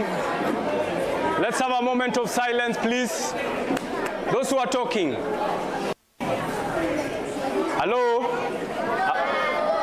You know, I'm waiting for you guys to keep quiet so that I can say what I have. Now, for those who joined, they didn't attend the opening ceremony. My name is Coach Amwai, okay? So first I want to thank all of you, those who came, the parents, the players, the guardians, those who honored our invitation to participate in this event. We are greatly honored, and we are looking forward to invite you to, we're going to make this event bigger than what you have today. Did you guys have fun? Yeah. Did you enjoy it? Yeah. I know we had our own mistakes, but I know we're going to improve on that. Remember, there's always a room for what? Improvement, okay? So I'm going to advise you, all the players, make sure this is not the end, okay? I want you guys to make sure, go put in a lot of effort in preparation for the regional championship, which is coming. Remember, there are so many regional championships which are coming, isn't it? So that you can do the nationals and then you go for international events. And it's my prayer that we are going to work with all the coaches to make sure anytime you're going for an international event, we are going to take players who are ready for that event. Is that true? Are you going to be among those players? Yeah! So what you need to do, make sure you spend some time on chess, okay? Once you finish your homework, I know you're students, once you finish your homework, make sure, get at least even 20 minutes. Do puzzles if you can. You can play a game, make sure you analyze it. Are we together? And then the other thing, make sure you do lessons. Those who are, how many are working with chess kids? How many are working with chess kids? Okay, very good. If you have a chess kid account, purpose to finish chess kids. Are we together? I have so many players who have finished chess. If you're not, I want you to be among those who have finished what? Chess kids. Are we together? That is our minimum working tool. Okay? That's why it's always good to start learning chess when you're young. Are we together? If I get a 17-year-old, I'll put them on chess kid. I'll tell them you have to do this until what? Super King. Are we together? So take chess kids very seriously. Make sure you do something every single day. On Saturdays, participate in events. Are you together? Yeah, and make sure always put in your best. Don't care about the results. I know most of you sometimes you care about results so much. You put a lot of pressure on yourself, and then you see when you have a lot of pressure, you cannot do what? Perform well, okay? What I want you to do, anytime. Yes, generation to grace LX. Could you please clap for your yes, generation to grace LX. Could you please clap for yourself for that? So like we told you earlier, LX trains people from the 18 years and above. But today we have as young as 3. So that is such a privilege. We are so honored to have you, and we feel really blessed. So that only means that we have heard you and we will take your needs in mind the next time. So as you play your chess, just like Coach Tom has said, we didn't come here to, like, there is no loser in chess, right? Today we will have the best players who will receive trophies, but you did your best, you showed up, and that is what matters, right? So as you go through your day events, please make sure that you always show up. Show up when you're weak, show up when you're sad, and at the end of the day, all you need to do is show up. So one day you'll get there and you even come to the top board. So that is what we wish for, and keep on One thing that I also want to tell you, when you think a good university or something, and when you're talking about your education level, please have LX in mind, all right? So we were so happy to have you and hope to host these sessions together with you, the next future events, all right? So thank you once again for coming. Happy to host you.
Experts in building, managing, and also yeah, so what McDonald's they get around.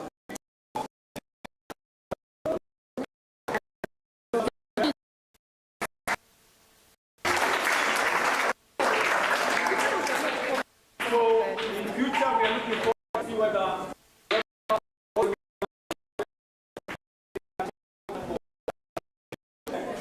tickets, that's what our struggle. Tickets, accommodation, go out there.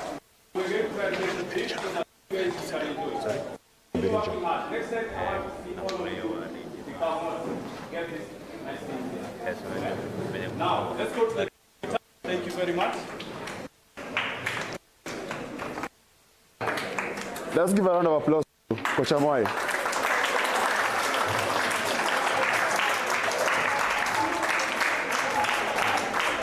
Now, first, I'd like to say thanks to the players on behalf of the arbitration team. It's commendable for your performance, behavior. Now, because of time, I'd like to go straight into the awards. Now, I'd like to call upon Isaac, Vice Chairman to the Nairobi County, to give out the awards to Under 7.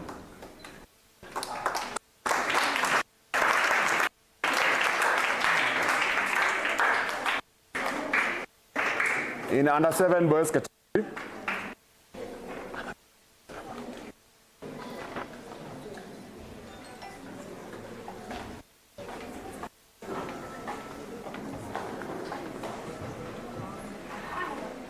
at position 3, Under 7 boys, we have Sanchez Bradley from All Saints Cathedral.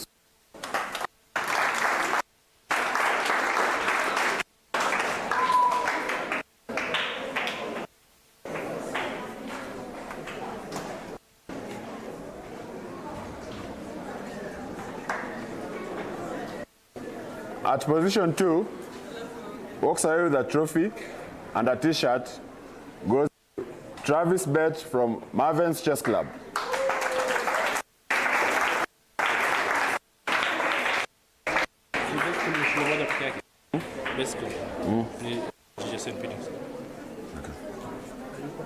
Travis Bet.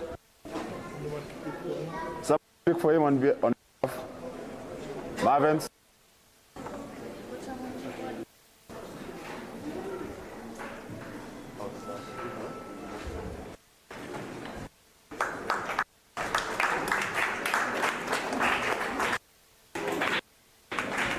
And at position, we have Nehemiah Nyakira from Maven Club.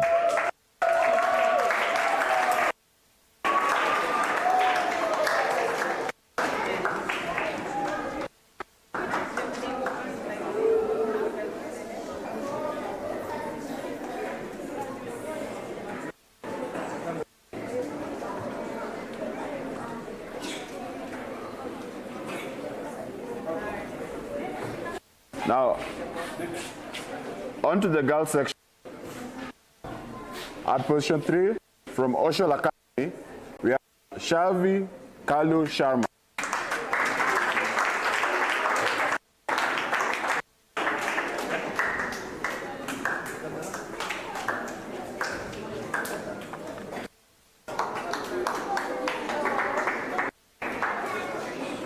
At position 2, from Maven's Chess Club, goes to Aliyah Mackenzie.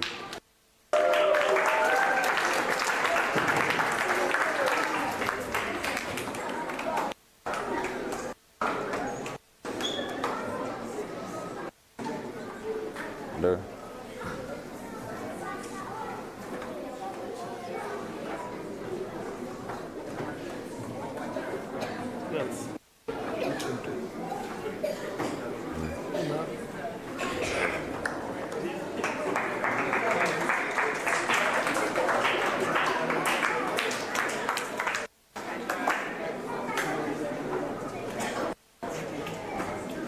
And the overall winner in under 8, 7 goes to Zoe Eba from Maven's Chess Club.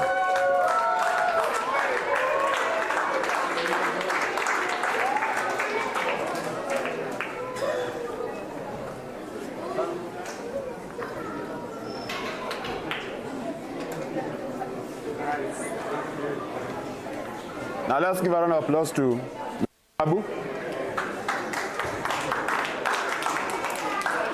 Under 9 category, I'd like to call upon the chairman for Nairobi County, Mr. Anthony Kion, to give us this award.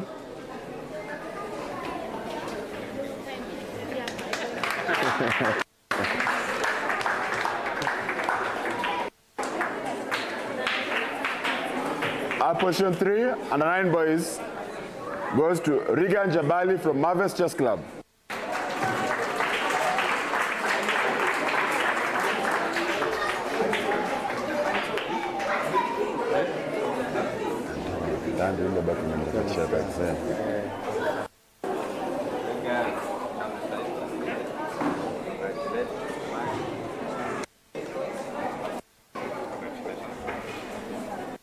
At position 2, from Juja St. Peter's, goes to Declan Tian.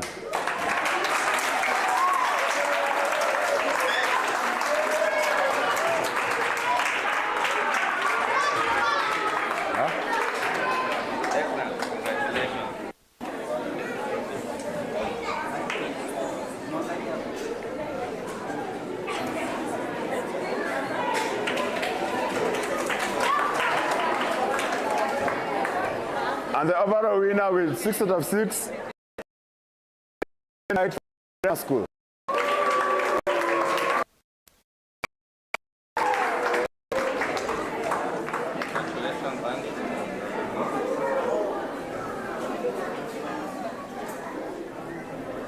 And the 9 girls, at position 3, we have Patricia Wairimu from Moenyeri Complex.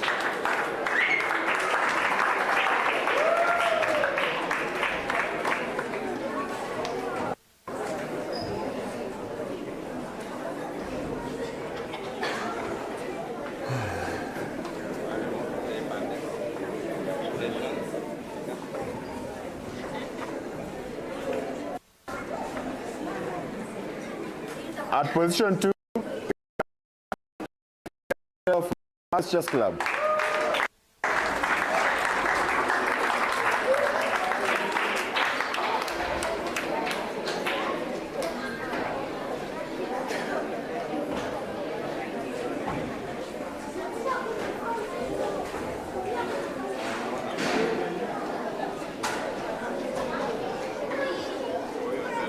And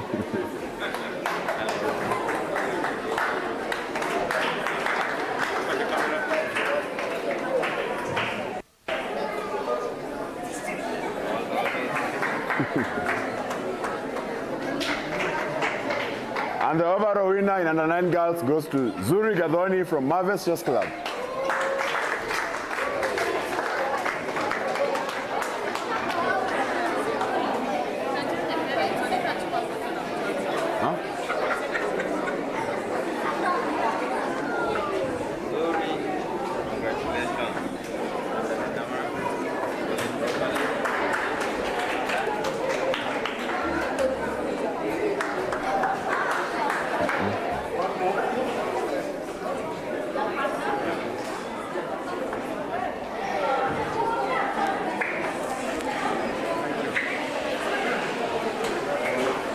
Now let's give a round of applause to Mr. Kionga. Now I'd like to call upon Rhoda Olisa from Chess Kenya to give out this award.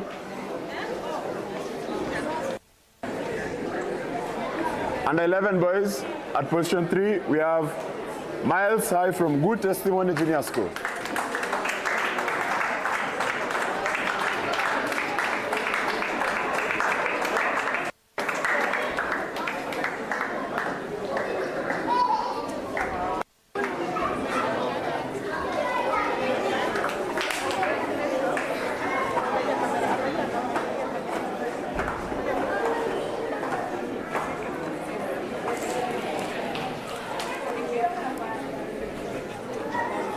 At position 2, we have Master Walter Aira from Gao Chess Academy.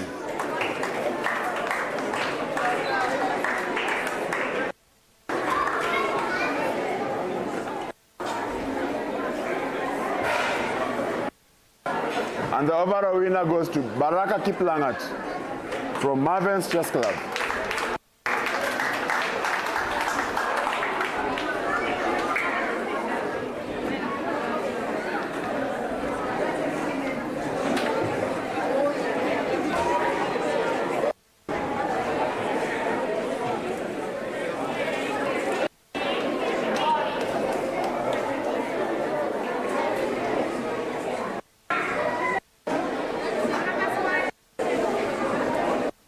On to the girls section. At position 3, we have Sesenet Tai from Maven's Chess Club.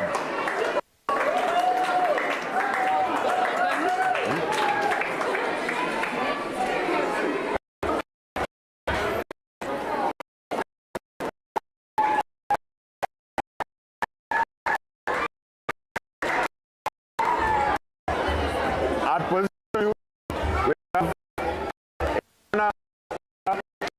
Guru Chess Academy.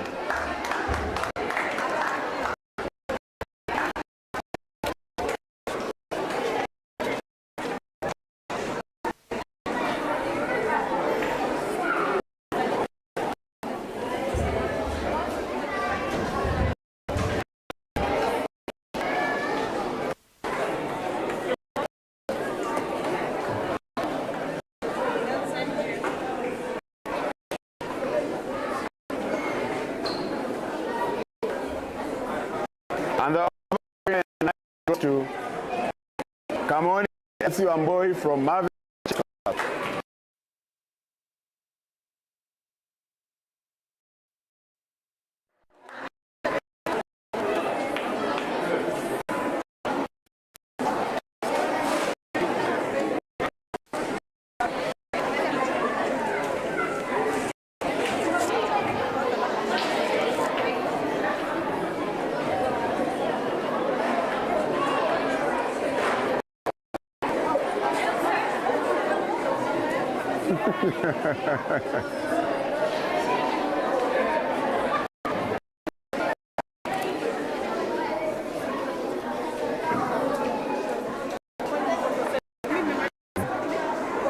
Now for under 13, I'd like to call upon Asad.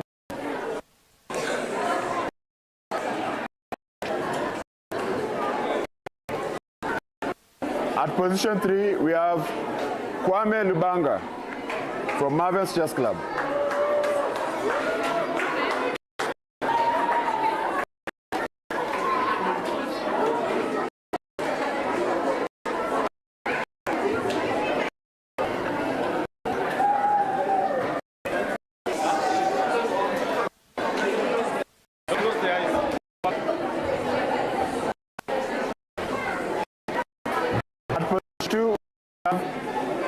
Ndege from Moi Nyeri Complex.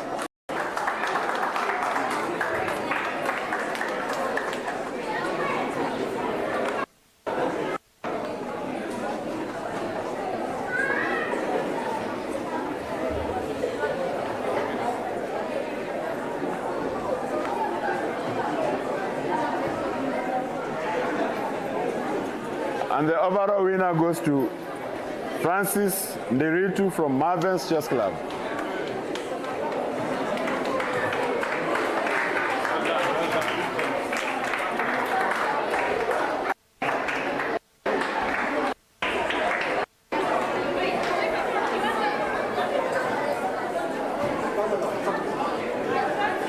Girls, at position 3 we have Atara Wright from Mirema School.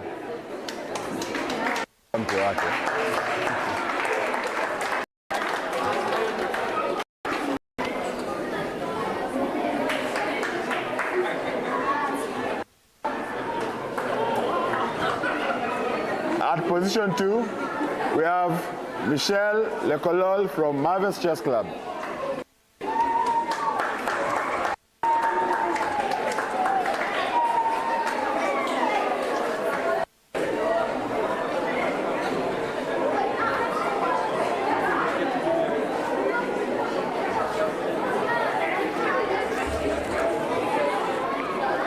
And the overall winner goes to Brielle Wairimu from Kent International.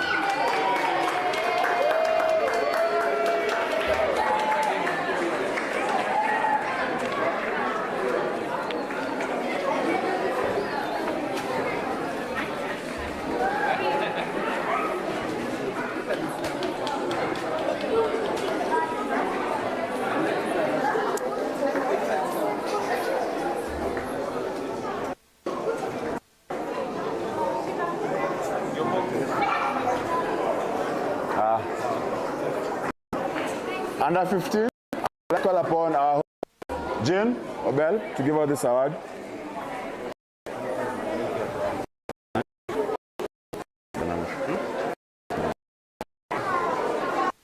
At position 3, we have Collins Bade from Juja Pictures.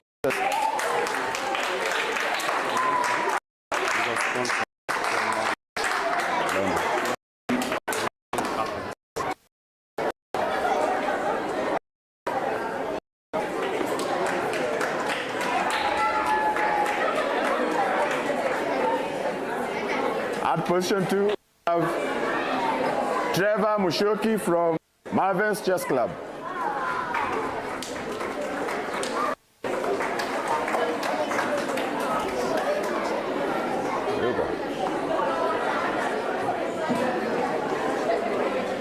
Trevor.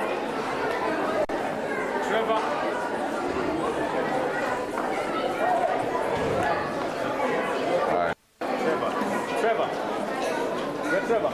Eh? Come. Huh?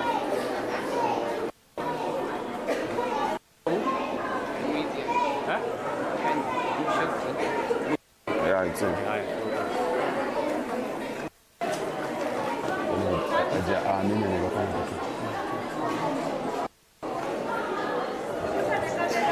Look at the camera.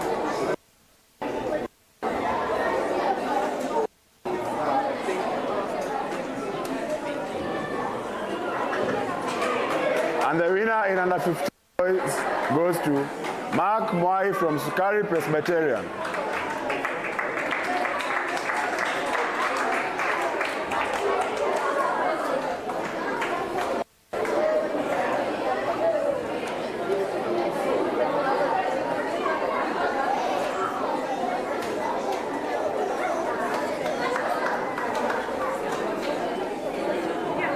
The girls section, at position 3 we have Shell Wandia from Juja St. Peter's.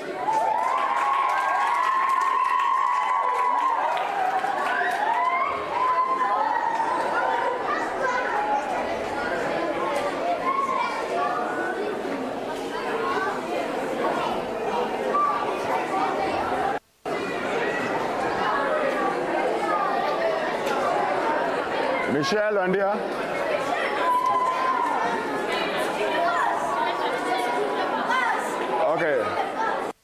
Anyone from Juja to come and pick for her? Someone from St. Peter's?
you can come and collect your nini.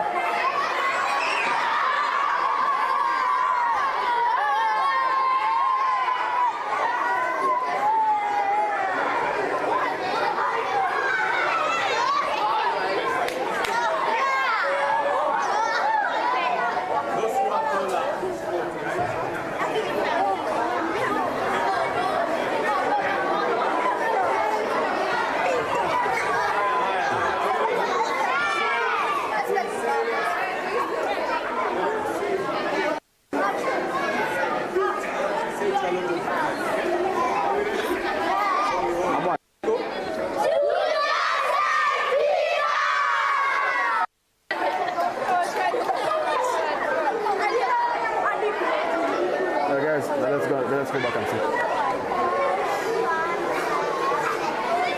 Tutamalizia.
Yeah, I think Nani is the only one muted. This was muted. Oh. You muted both of them. I muted mine. Both of you were muted. For real? Yeah, for a short for their portion. Sorry. But we got a big chunk of it. Okay. What's happening is I was not seeing a picture. they're not seeing a thing. But no.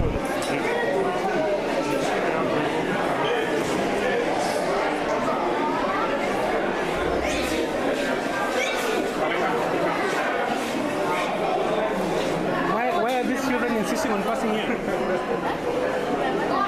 I was very afraid of sitting on the nursing best.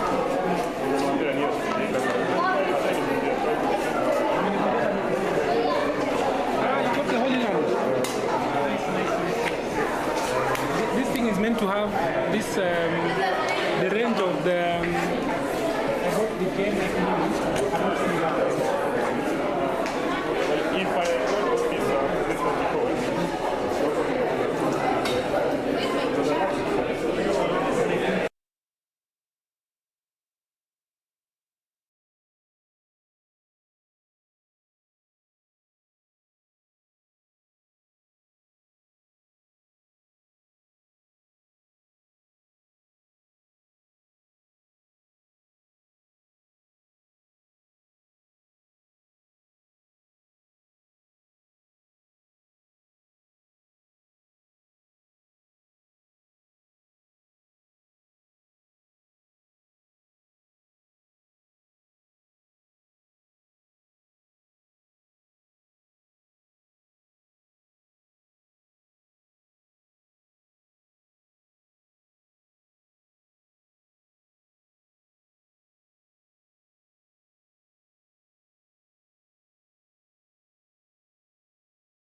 Okay, guys, welcome back. We have been away for a while, confirming a thing or two with the ceremony, award ceremony for the juniors. Very important for us to be able to catch that award ceremony and ensure that the juniors have due recognition for the good work that they have done. Now we are returning at a point where the tournament is okay, guys, we're back. We have been away for a while.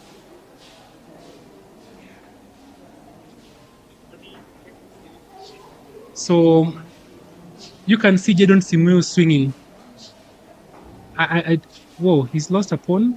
I thought he had an extra pawn. Let me just see what has happened there, because I was looking at the position, though not very keenly, and I thought he had an extra pawn. But turns out that maybe his position is not as good as I thought it was. Okay, let's have a look at something has happened. Because the last time I checked the position, I thought it was slightly better when the young man was swinging.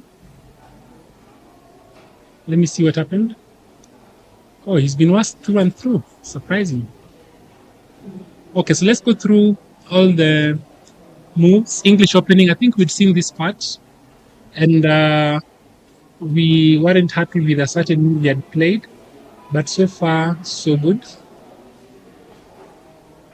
Eventually the bishop came out, exchange, equal position. I think we saw something like this. Very good move. Very good move. So far equal. Picks. Takes a bit. So far the young man has played very, very well.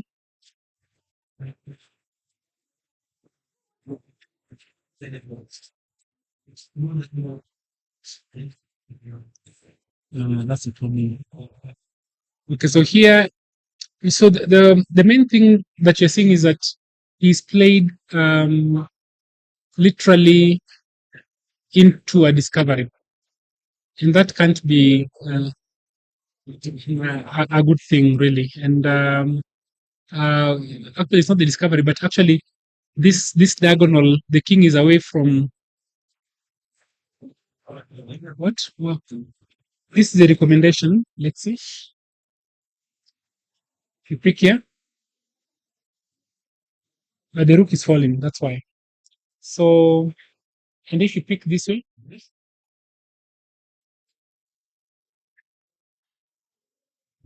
attack the queen. Same thing. Oh, and you can't do that. Oh, that's a checkmate threat. What a move. Okay, so that's literally loses the queen. So I hope you've understood.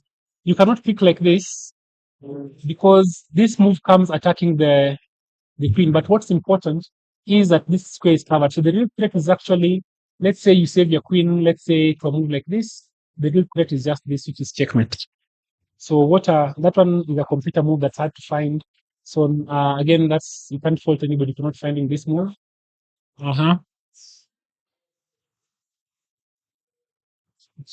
Now that idea has materialized.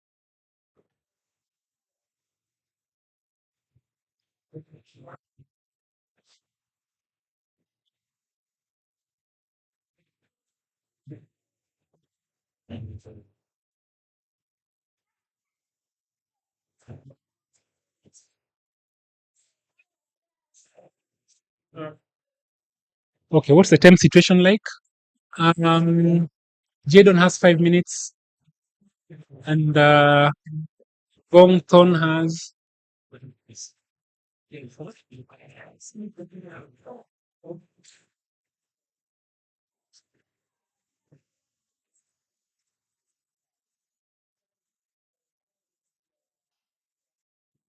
You guys can't tell me that you can't see my face.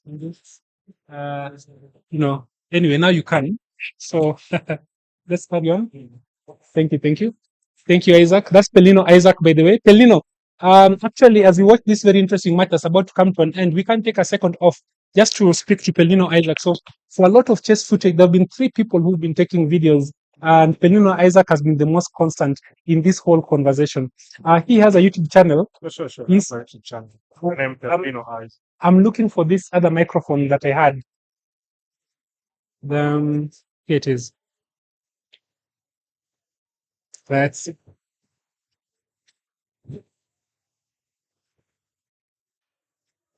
There you go. So, you have an interesting YouTube channel. Yes, I have a YouTube channel. as well. Your YouTube channel should be paid for by the Kenya Tourism Board. The government should pay you for the videos you make of Nairobi. What do you Definitely. I feel like well, we are heading there probably Mhm. because most of my work has been used by most of the big brands in the country. Oh, they have. So we end up issuing them with a demand letter so that they can pay. So Oh, they're not contacting you first they're not before you. contacting me before they use the footage. So I end up using my lawyers to send them a demand letter so that they can pay. So we're digressing a bit. Pelino Isaac, check him out on YouTube. The YouTube channel is called Pelino Yes, PELNINO. Pelnino Pelnino. Eyes. And Same thing. the main thing that the reason why Pelino is a big part of chess is that a lot of the content that we produce in chess, he has a big role to play. For example, even now at this very moment, at this very moment that we are having this conversation, my cameras went off, and I'm using his camera, his battery, We share batteries. we share batteries, Yeah. share lenses, Mm. and a lot of the coverage we've had. Sure. He's the guy who's been doing it. Thank you so much for the good work you're doing. We've also been supportive in this industry. Mhm. When I came here, I found you doing whatever you're doing, and looking at the setup that you have right now and the commitment I've seen you go through. I normally even go through your channel and see the performance, and I like your zeal. I like the way you articulate things, and I'm super excited to even be part of this journey as well. But Isaac, it's good you should say that, because one of the challenges you're facing in this space is that the people for whom you're creating this content don't really Well, have time. I think that's a very serious discussion. There was a time Mhm. in Chess Update when people were saying that we need to create a channel where people are sharing chess content. But it's not about creating a channel where people are sharing chess content, because the channel is already there. Like today, I was going through your content and your uploads. The funny thing is, we have more than 1,000 chess players. Not at the venue, but outside the venue. They're even 10,000. they're even watching us like right now. When you go to the WhatsApp group, they are having conversation about chess. But the moment you take the initiative of setting up such a setup and creating content for them, it becomes very easy for them to consume. Then when you don't live stream, then they start complaining. I think we should start asking ourselves question, because Doc himself cannot do everything. He cannot create content for you and also force you guys to go and watch. I cannot also come and live stream chess event and force you guys to watch. I think that is a very big challenge. That is a very big challenge with chess players. Like they want the game to be streamed, but they don't want to watch the game. So I don't know how we can go about that. Already now we are seeing a challenge that both of us have to go and fix. I can see the video is frozen. I know that Pelino is going to check it for me now, because I'll probably be continuing the conversation. Sure. But it's a very important conversation. I saw your setup. You got a couple of, in the national championship, Yeah. I saw you with 2 Sony A7 IIIs, in addition to your A64, S64 and in addition to some lenses you have, some. and you've already bought some additional kits. So- I have a feeling your kit is heading towards $1 million shillings. Probably, I think That's investment, is it? it's almost $1 million, probably, if you come to think of it. Mm. It's a very expensive field, Mm. and that's why I'm saying, guys should support what you're doing. Mm. Like if we will do it for money, Mm. then it will be a different discussion. And you had a very sad episode. Your drone was crashed. flying, so you're taking a footage of Nairobi as you've done. Please check his channel, by the way. Then I crashed the drone. I'm not just saying. Then the drone disappeared. The drone disappeared. It disappeared, but eventually by the end of last year, Mm. I managed to get another drone. Right now I have another drone. The channel is up and running. We are also uploading new content. What drone do you have? The same drone I bought. Same drone. That's so, because I had the same equipment, Mm. I had the same batteries, Mm. I had the same controller, I had the same battery charger, Mm. so I could not change to a different drone. And that It's itself cheaper. is a big expense. So it's cheaper to buy just a similar drone that you Mm. had instead of just buying a different drone, Mm. so that you can just use the same items that you had. All right. Please give Isaac a like, guys, if you're able to follow what we're doing. I'm not sure whether we are still on, but I really recommend. In fact, what I'm going to do, Isaac, I'm going to go to YouTube right now, and I'm going to open Pelino Isaac right now. I see we are live. PELNI. I know this channel. She'll come like right. Sorry, Oh, it's Pelino. not Penny. She'll come like Pelino right now. Isaac. There it is. That's the channel, guys. That's the channel. And you see I'm subscribed. You also should be subscribed. And this Subscribe to the content is channel. amazing. Look at a drone tour of Kasarani. I know this is not essentially what we You can just yeah, just have a look at this. So I'm gonna skip the ad. Yeah, it's okay. It's okay. It's okay. Yeah, so just look at that. Look at that footage from you know, look at that footage. Look at that. Amazing, right? Don't copyright strike me, by the way, for No, taking this video no. because I cannot do. you're here giving consent for it. Sure. That's what drone are you using? It's a DJI Mini 2. Normally shoots 4K. Can do up to 10 kilometers. So it's a very small drone, but performs pretty well. I'm curious, and this is someone else may ask something that is not just related. What is the? Sorry, we have to stop this. Sorry, just because. Yeah, what is the? Do you need a pilot's license to own a drone or something? So normally, it's good to have a drone license when you're flying a drone in Nairobi. But there is something people don't know. When you have drone is measured by the weight of it. So when you have a sub 250-gram drone, that is declared as a toy. So if it's bigger than 250, then you have to register it and then get a license for it. Okay. And your drone is It's sub to 250. This is DJ. So like the DJI Mini 2, the DJI Mini 3, and the DJI Mini 4, and the DJI Mini SE. All of them are under 250 grams. So if you get a drone that is under 200, So we get toys. it will be regarded as toy. That footage you are seeing is Kasarani using toys. Yeah, Kasarani using toys. But the essence is the video quality is very high. It's like, you see, like nowadays we have the DJI Osmo 3. That's like a small camera, but captures very good quality of the video. That is the same technology that Isaac, a lot of activity on the chessboard. Thank you so much. Keep Pleasure, supporting Isaac. chess. Please I'll see help you us tomorrow. sort this camera, this line. Let me just go check it out. Yeah, thank you so much. Really appreciate. That's Isaac Pelino. Please subscribe to his channel and appreciate content creation. This is his main business, and a lot has happened since we went out. I think one of the most important games that I wanted us to see is a game that had featured Adol Makwach Dao and Wanyeke Collins Buru. Very interesting game. The game is over. It's a perpetual, and you do know that Adol Makwach is nasty. I mean, he's very sharp tactically. You don't want to mess around. He can win anytime very easily. So I think a very well calculated move by Wanyeke, but the fact that Wanyeke could make this calculation is quite important. So we left it the last time after this pick, and the recommended move was queen to d3, after which really Black had played this to sort of defend the pawn. Then there's going to be a sacrifice, which is basically a knight takes on d5, because after this pick, if the queen picks, then this bishop will come here, and of course there'll be a pin. So you can't pick here, because if you pick, then the bishop comes and there's a pin against the king. That loses the queen immediately.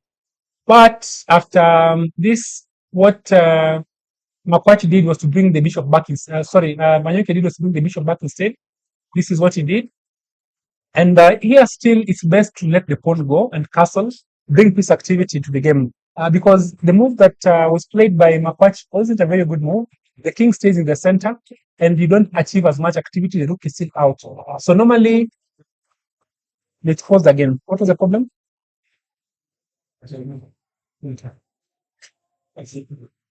Yeah. So what was happening is you want to, a pawn is what three moves. If you can get 3 moves for a pawn, it's perfectly in order. Now this is the king has moved out of the way, but you're going to waste a couple of moves. You can't just move these pawns aimlessly. And in fact, because this king is here, then you're going to see how this game is going to progress. Had he castled, the following sequence would not have been possible. Queen is under attack. defending the pawn, opening for the bishop, getting the queen out. Of course, there's a serious threat here, doubling that. F5 blocks that attack. And now, by moving this pawn, look, every move of a pawn leaves behind some squares. And you can immediately see that these squares, the dark squares, are now very weak. And now this bishop can comfortably come to F4, and put a lot of pressure on significant squares. And in fact, in this position, it's very, very important for black to play what the Indian is recommending this move to ensure that this knight doesn't get into this square.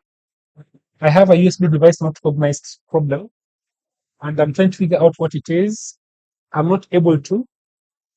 So I hope I can see my mic there, I can see my camera. So I hope you guys can add with me, but you're missing the live feed on the other side. Isaac is trying to help this for us. So this doesn't work because normally a rook is better. Two pieces are better than a rook.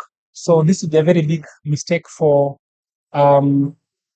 white to play to bring the knight here after the rook comes in. However, Apache didn't do that. Instead, what he did, he actually enticed the knight to go into this square, because what it looks like is that this knight is trapped.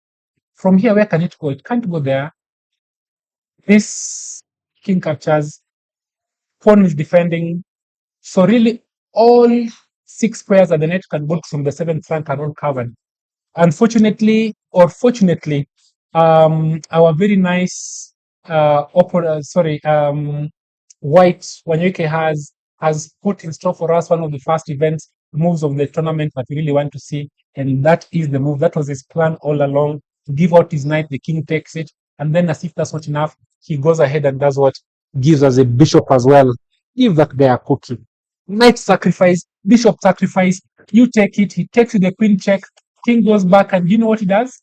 Calmly castles. Like nothing has happened. Look at the engine. Triple zeros. Draw. Perfect draw. And in fact, in this position, there is no way for black to avoid a draw against his lower rated opponent. And just like that, it's a check. Check. And you can't try and avoid this perfectly. There's no way to try and avoid it anyway. Here you have your chance to try something funny. Nothing. Let's try. I'm not like what? Let's see. What move can you play? This? Have worked in his favor. And guys, in case you're watching me, please don't call me, because I'm using the phone to stream. The moment you call, you really interrupt the entire stream and nothing can work. So please, I will be tempted if you call me twice, I'll 100% will time, because at this juncture, unless it's an emergency, you can text me. I'll see it. But please do not call. If you call me, I'll block your line. I promise. Just call me twice and can get that done. Great. So let's see how this went. I think we may have left around here. Okay. Nathaniel is white. How did that happen? Suddenly, what?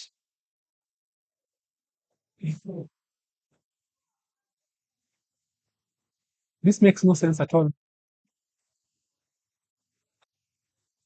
Okay, sorry guys, I'm just trying to understand what's going on, which I have, and I'm just gonna take you guys through it in a short while. Okay. Sorry, I was a lot of fireworks, a lot of moves, pieces hanging, but all can be explained. So in this,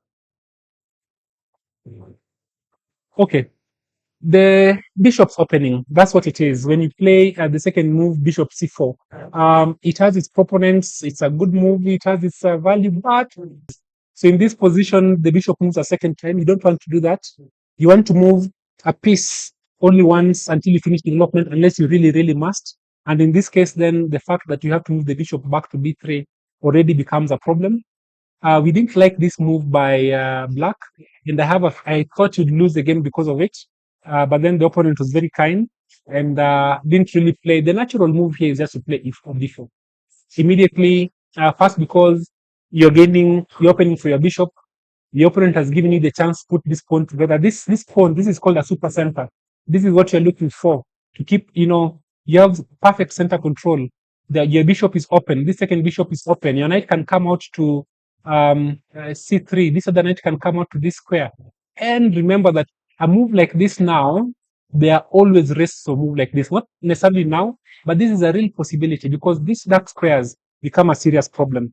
So I'm not sure what exactly white didn't like about this move.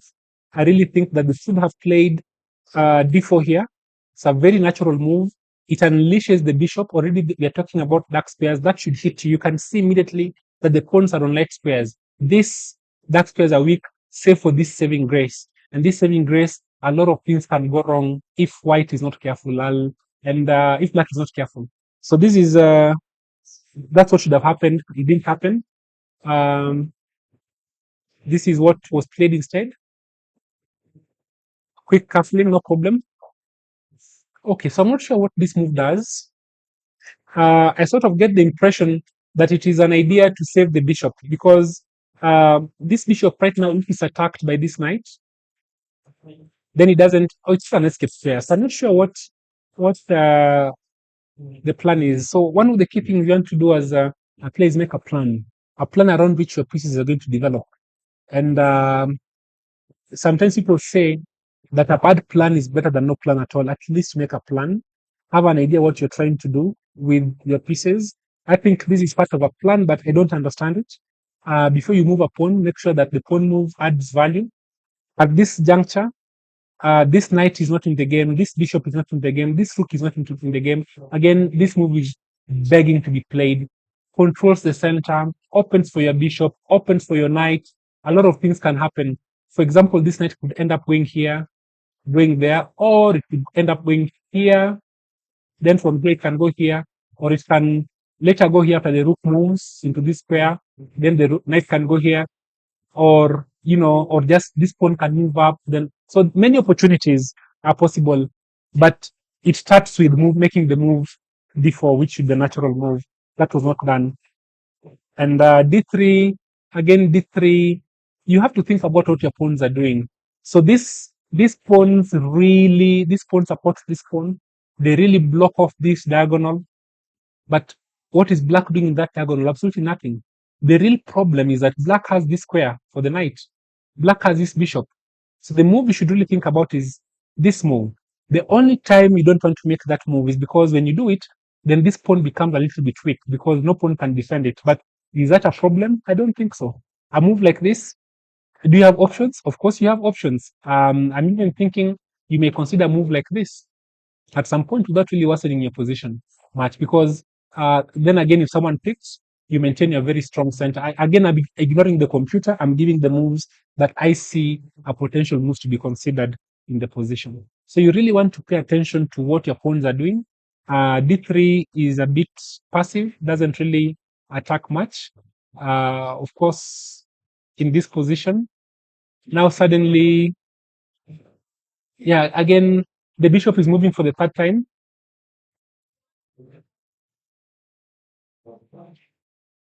Yeah. Yeah, this bishop would have loved to be here now. It would have loved to be here. Because now this threat wouldn't work. But hey, his second three moves to go offside. And suddenly that tactic, and this tactic is coming anyway. And why was it allowed? Was it necessary? I don't understand why this was allowed, because this is coming in and it's going to be attacking this pawn, and this pawn is a fork literally. I don't know what the plan was, because the move here, you really have to stop this knight from coming to this square, unless Nathaniel missed it altogether, which is very possible. I think that is what happened. Otherwise, I think if he saw the move, he may not allow it, unless he's afraid of this move, because then what this move does is it's attacking the knight a second time, and there's a good chance you lose a pawn. And you can't move your knight, because if you move your knight, then I think bad things can happen. Either, bishop can take, or I think even the queen can take. But I think I prefer the bishop, because the bishop doesn't allow the guy to move into this space. So that is a pretty, look at that, pretty nasty situation for white. So maybe that's what he saw, but definitely at this juncture, this is a losing move, because immediately this goes without saying. The knight is defending the pawn. The king and the queen and the knight are fighting against a lone king, There's no question about it. Take away the defender.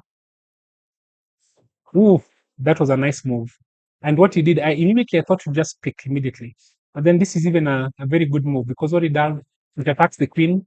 And again, it threatens to pick here, pick check, pick check. This is going to be a checkmate. The queen will be lost. The computer is recommending give up your queen, which basically means you should resign. But big ups to Nathaniel. He fights on. Very nice move. And this is what I saw and I wasn't very clear about. Attacking the bishop because this bishop is pinned. If the bishop moves away, and that's a Botte's gambit. But in fact, what Nathaniel had in mind was that in this position, to play this move. And this move does something very important. Look, it's attacking the queen. And then in this position, black plays, ignores the attack on the queen, says, oopsie daisy, that's my queen. But that's because this knight clicks back, it's a check, and immediately wins back the queen. And in this position, black has 2 pieces for a rook. In addition to that, he has, I think, like 2 pawns on top. And there goes another pawn. This is just, this is bad. And in this position, actually, black is going for more than a pawn because that queen doesn't look like it has an opportunity to escape. Picks up. Yeah, and this is checkmate. There's no escape from that checkmate. There we go, because the only move you have is here, after which a6 is a very nice pawn checkmate. Is that a checkmate? Is it? Is it a checkmate? It is a checkmate, right? It is a checkmate. a6 is a checkmate. Yeah, so that's a nice little checkmate there.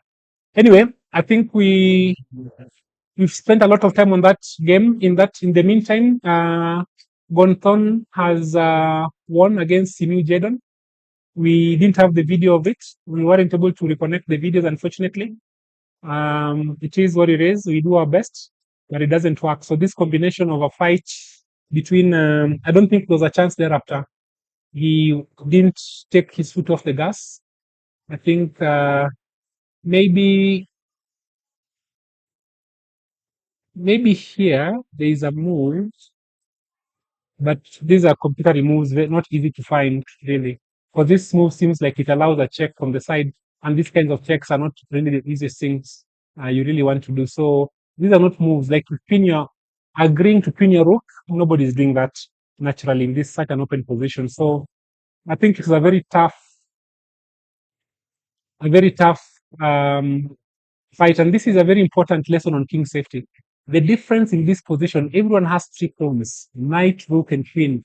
The difference, piece activity, white pieces are very active, but most importantly, king safety, the king is unsafe. And knights are super tricky. So this knight is far advanced on the 5th rank. It's an attacking piece, very, very powerful. Knight on the 3rd rank is defensive, ready to go to the center. A knight on the 5th rank, this knight is better than this knight, just because of positioning. This rook is more, queen is more active. This rook is more active simply because they're central. And then this king is safer because it's surrounded by 3 pawns. Big up Jadon. He really put in a good fight. But I think at this juncture, we're able to understand some of the differences between. But wait a minute. This is what happened. This looks durable. What he looks was what?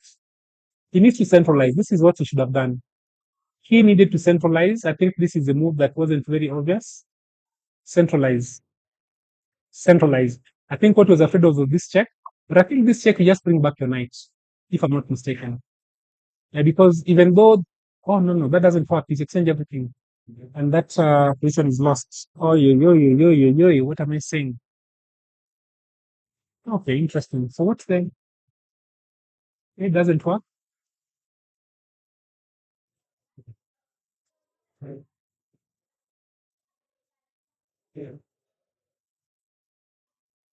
Well, there's this. I was wondering. You lose a pawn. Okay.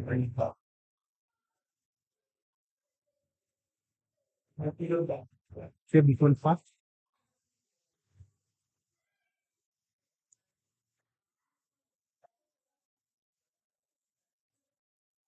Yeah. Anyway, he didn't have time, Jadon. I think his time also was a bit bad. So then he was probably going to lose on time. So he put in a good fight. He learns from this. He's going to get better. At some point, he looked like he was a little bit better. But that wasn't to be. And unfortunately, the young man has lost to Makwach. I have a feeling we may find, oh yeah, those points are fallen. Okay. There is no defense. That's a checkmate. Because if you move up to such check, this is an immediate checkmate. No, it's not a checkmate actually, because you can escape here, but this is still a checkmate. But let's see what happens if you go down the other side. Then this is a definite checkmate right here. Okay, fine. So very complicated, quite a lot happening at the same time. Please keep commenting. We'll see where we are. Mehul Gohil gives us a chance to check out Mehul's game. And Mehul's game has, oh, this one, the camera has hung, so the board has hung, so this doesn't work. Haruna Nsubuga has beaten Sasha WFM. Let's see how this went. The final position looks pretty bad. This was the Budapest. Should we not have taken? Oh yeah, that's the move. Can't take. Perfect moves. Yeah, these are. Wow. Look at that. This knight, he's defended the bishop. But the moment you take it, wow, oopsie daisy, and you win the queen back and you're better. But what if you take the knight first? Nope. Well, you can't do that. So that's gonna be check. Save your bishop. Save your queen. And I think that's what happened in the game. Attacking the other queen as well. These guys are really, really strong. Really, really strong play. Really strong play. This is what it takes to beat a WFM. You can't just win against a WFM. Someone has to do something. But this position is still kind of fine. How did this?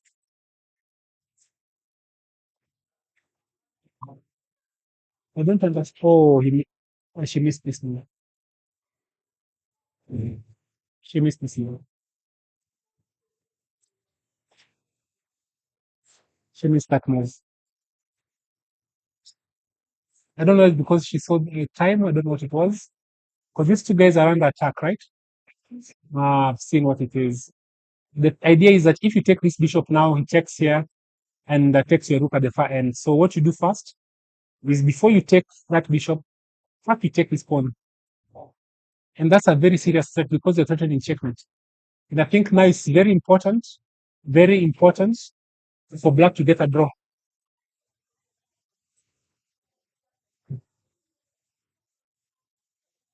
This can't work. This is what you don't to play.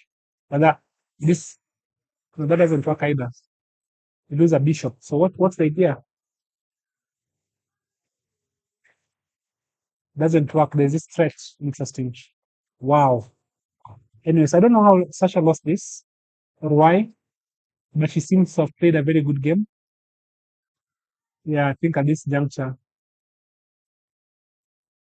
yeah, I just lose. Yeah, just a piece down. Just a clean piece down. And there's that outside passer. You never stop it. That game is done. You have these pawns, but these pawns will be captured anytime. Let's say you play a move like this. You can't stop it. Let's play this even. Okay, you have to take. Then you try to make a queen now. And yeah, this pawn can be attacked. Only way to defend it is to play here. Fix, you can try something like this, but that doesn't work immediately. Or it can be picked immediately. It's just that's a lost position. Waso won against Gabriel Mwangi. I think that's an important one, an important outcome. And Ben Magana, the game is still going on against Ricky Sang, but it looks as if Ben Magana is winning.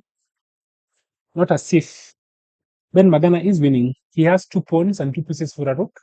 This is done and dusted. I don't know whether I predicted a win for Ben earlier on in this game. Let me just check if I did that, because something happened. Yes, I did. Because this position arose and Ricky allowed this move to happen. And after that move, I think it is just maybe Ben didn't follow through the best way, but Ricky didn't pay attention to his king at all.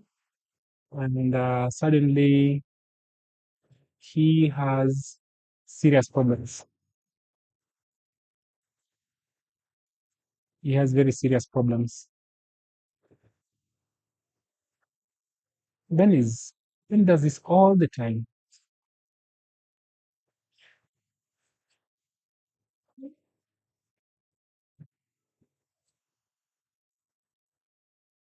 So here from that combination, very nice sacrifices.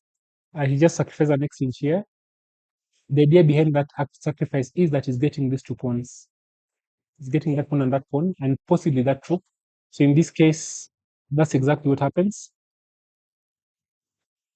Yeah, so the exchange, he gets it back, and he has 2 extra pawns. That's how he got his pawns. Those pawns are now broken. Yeah, this is an endgame position that there's really nothing to. Right, and another pawn falls. Wow.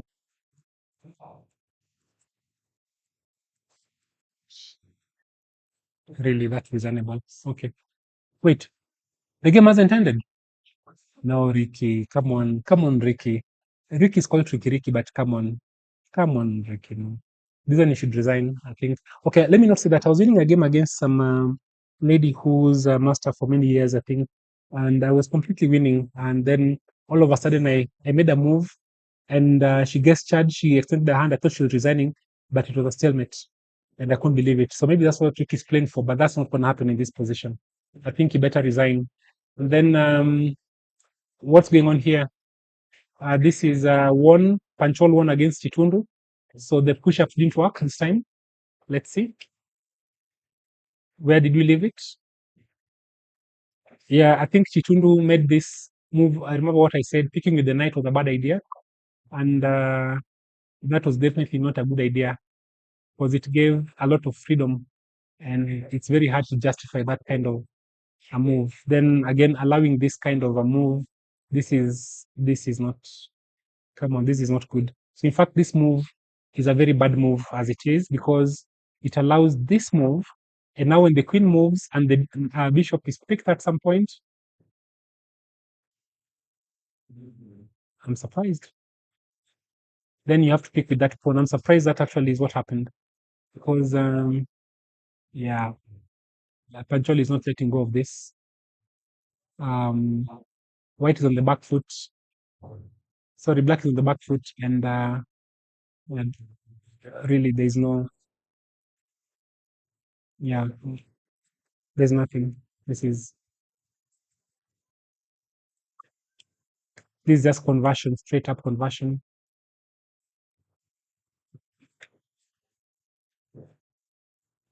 What a move. What a move. Sacrificing the rook. Look, this pawn is pinned. He just picks this Panchol guy. He picks that guy. Queen picks here, check. And then the knight is falling. It's basically an exchange sacrifice. But now you have a rook and a queen attacking this king, and checkmate is definitely in the air. What is that? Yeah. So this is done. Queen here. Here is again the king. Oh, it's a check. First of all, it's a check. Oh, so that marks the end of it. Because check, rook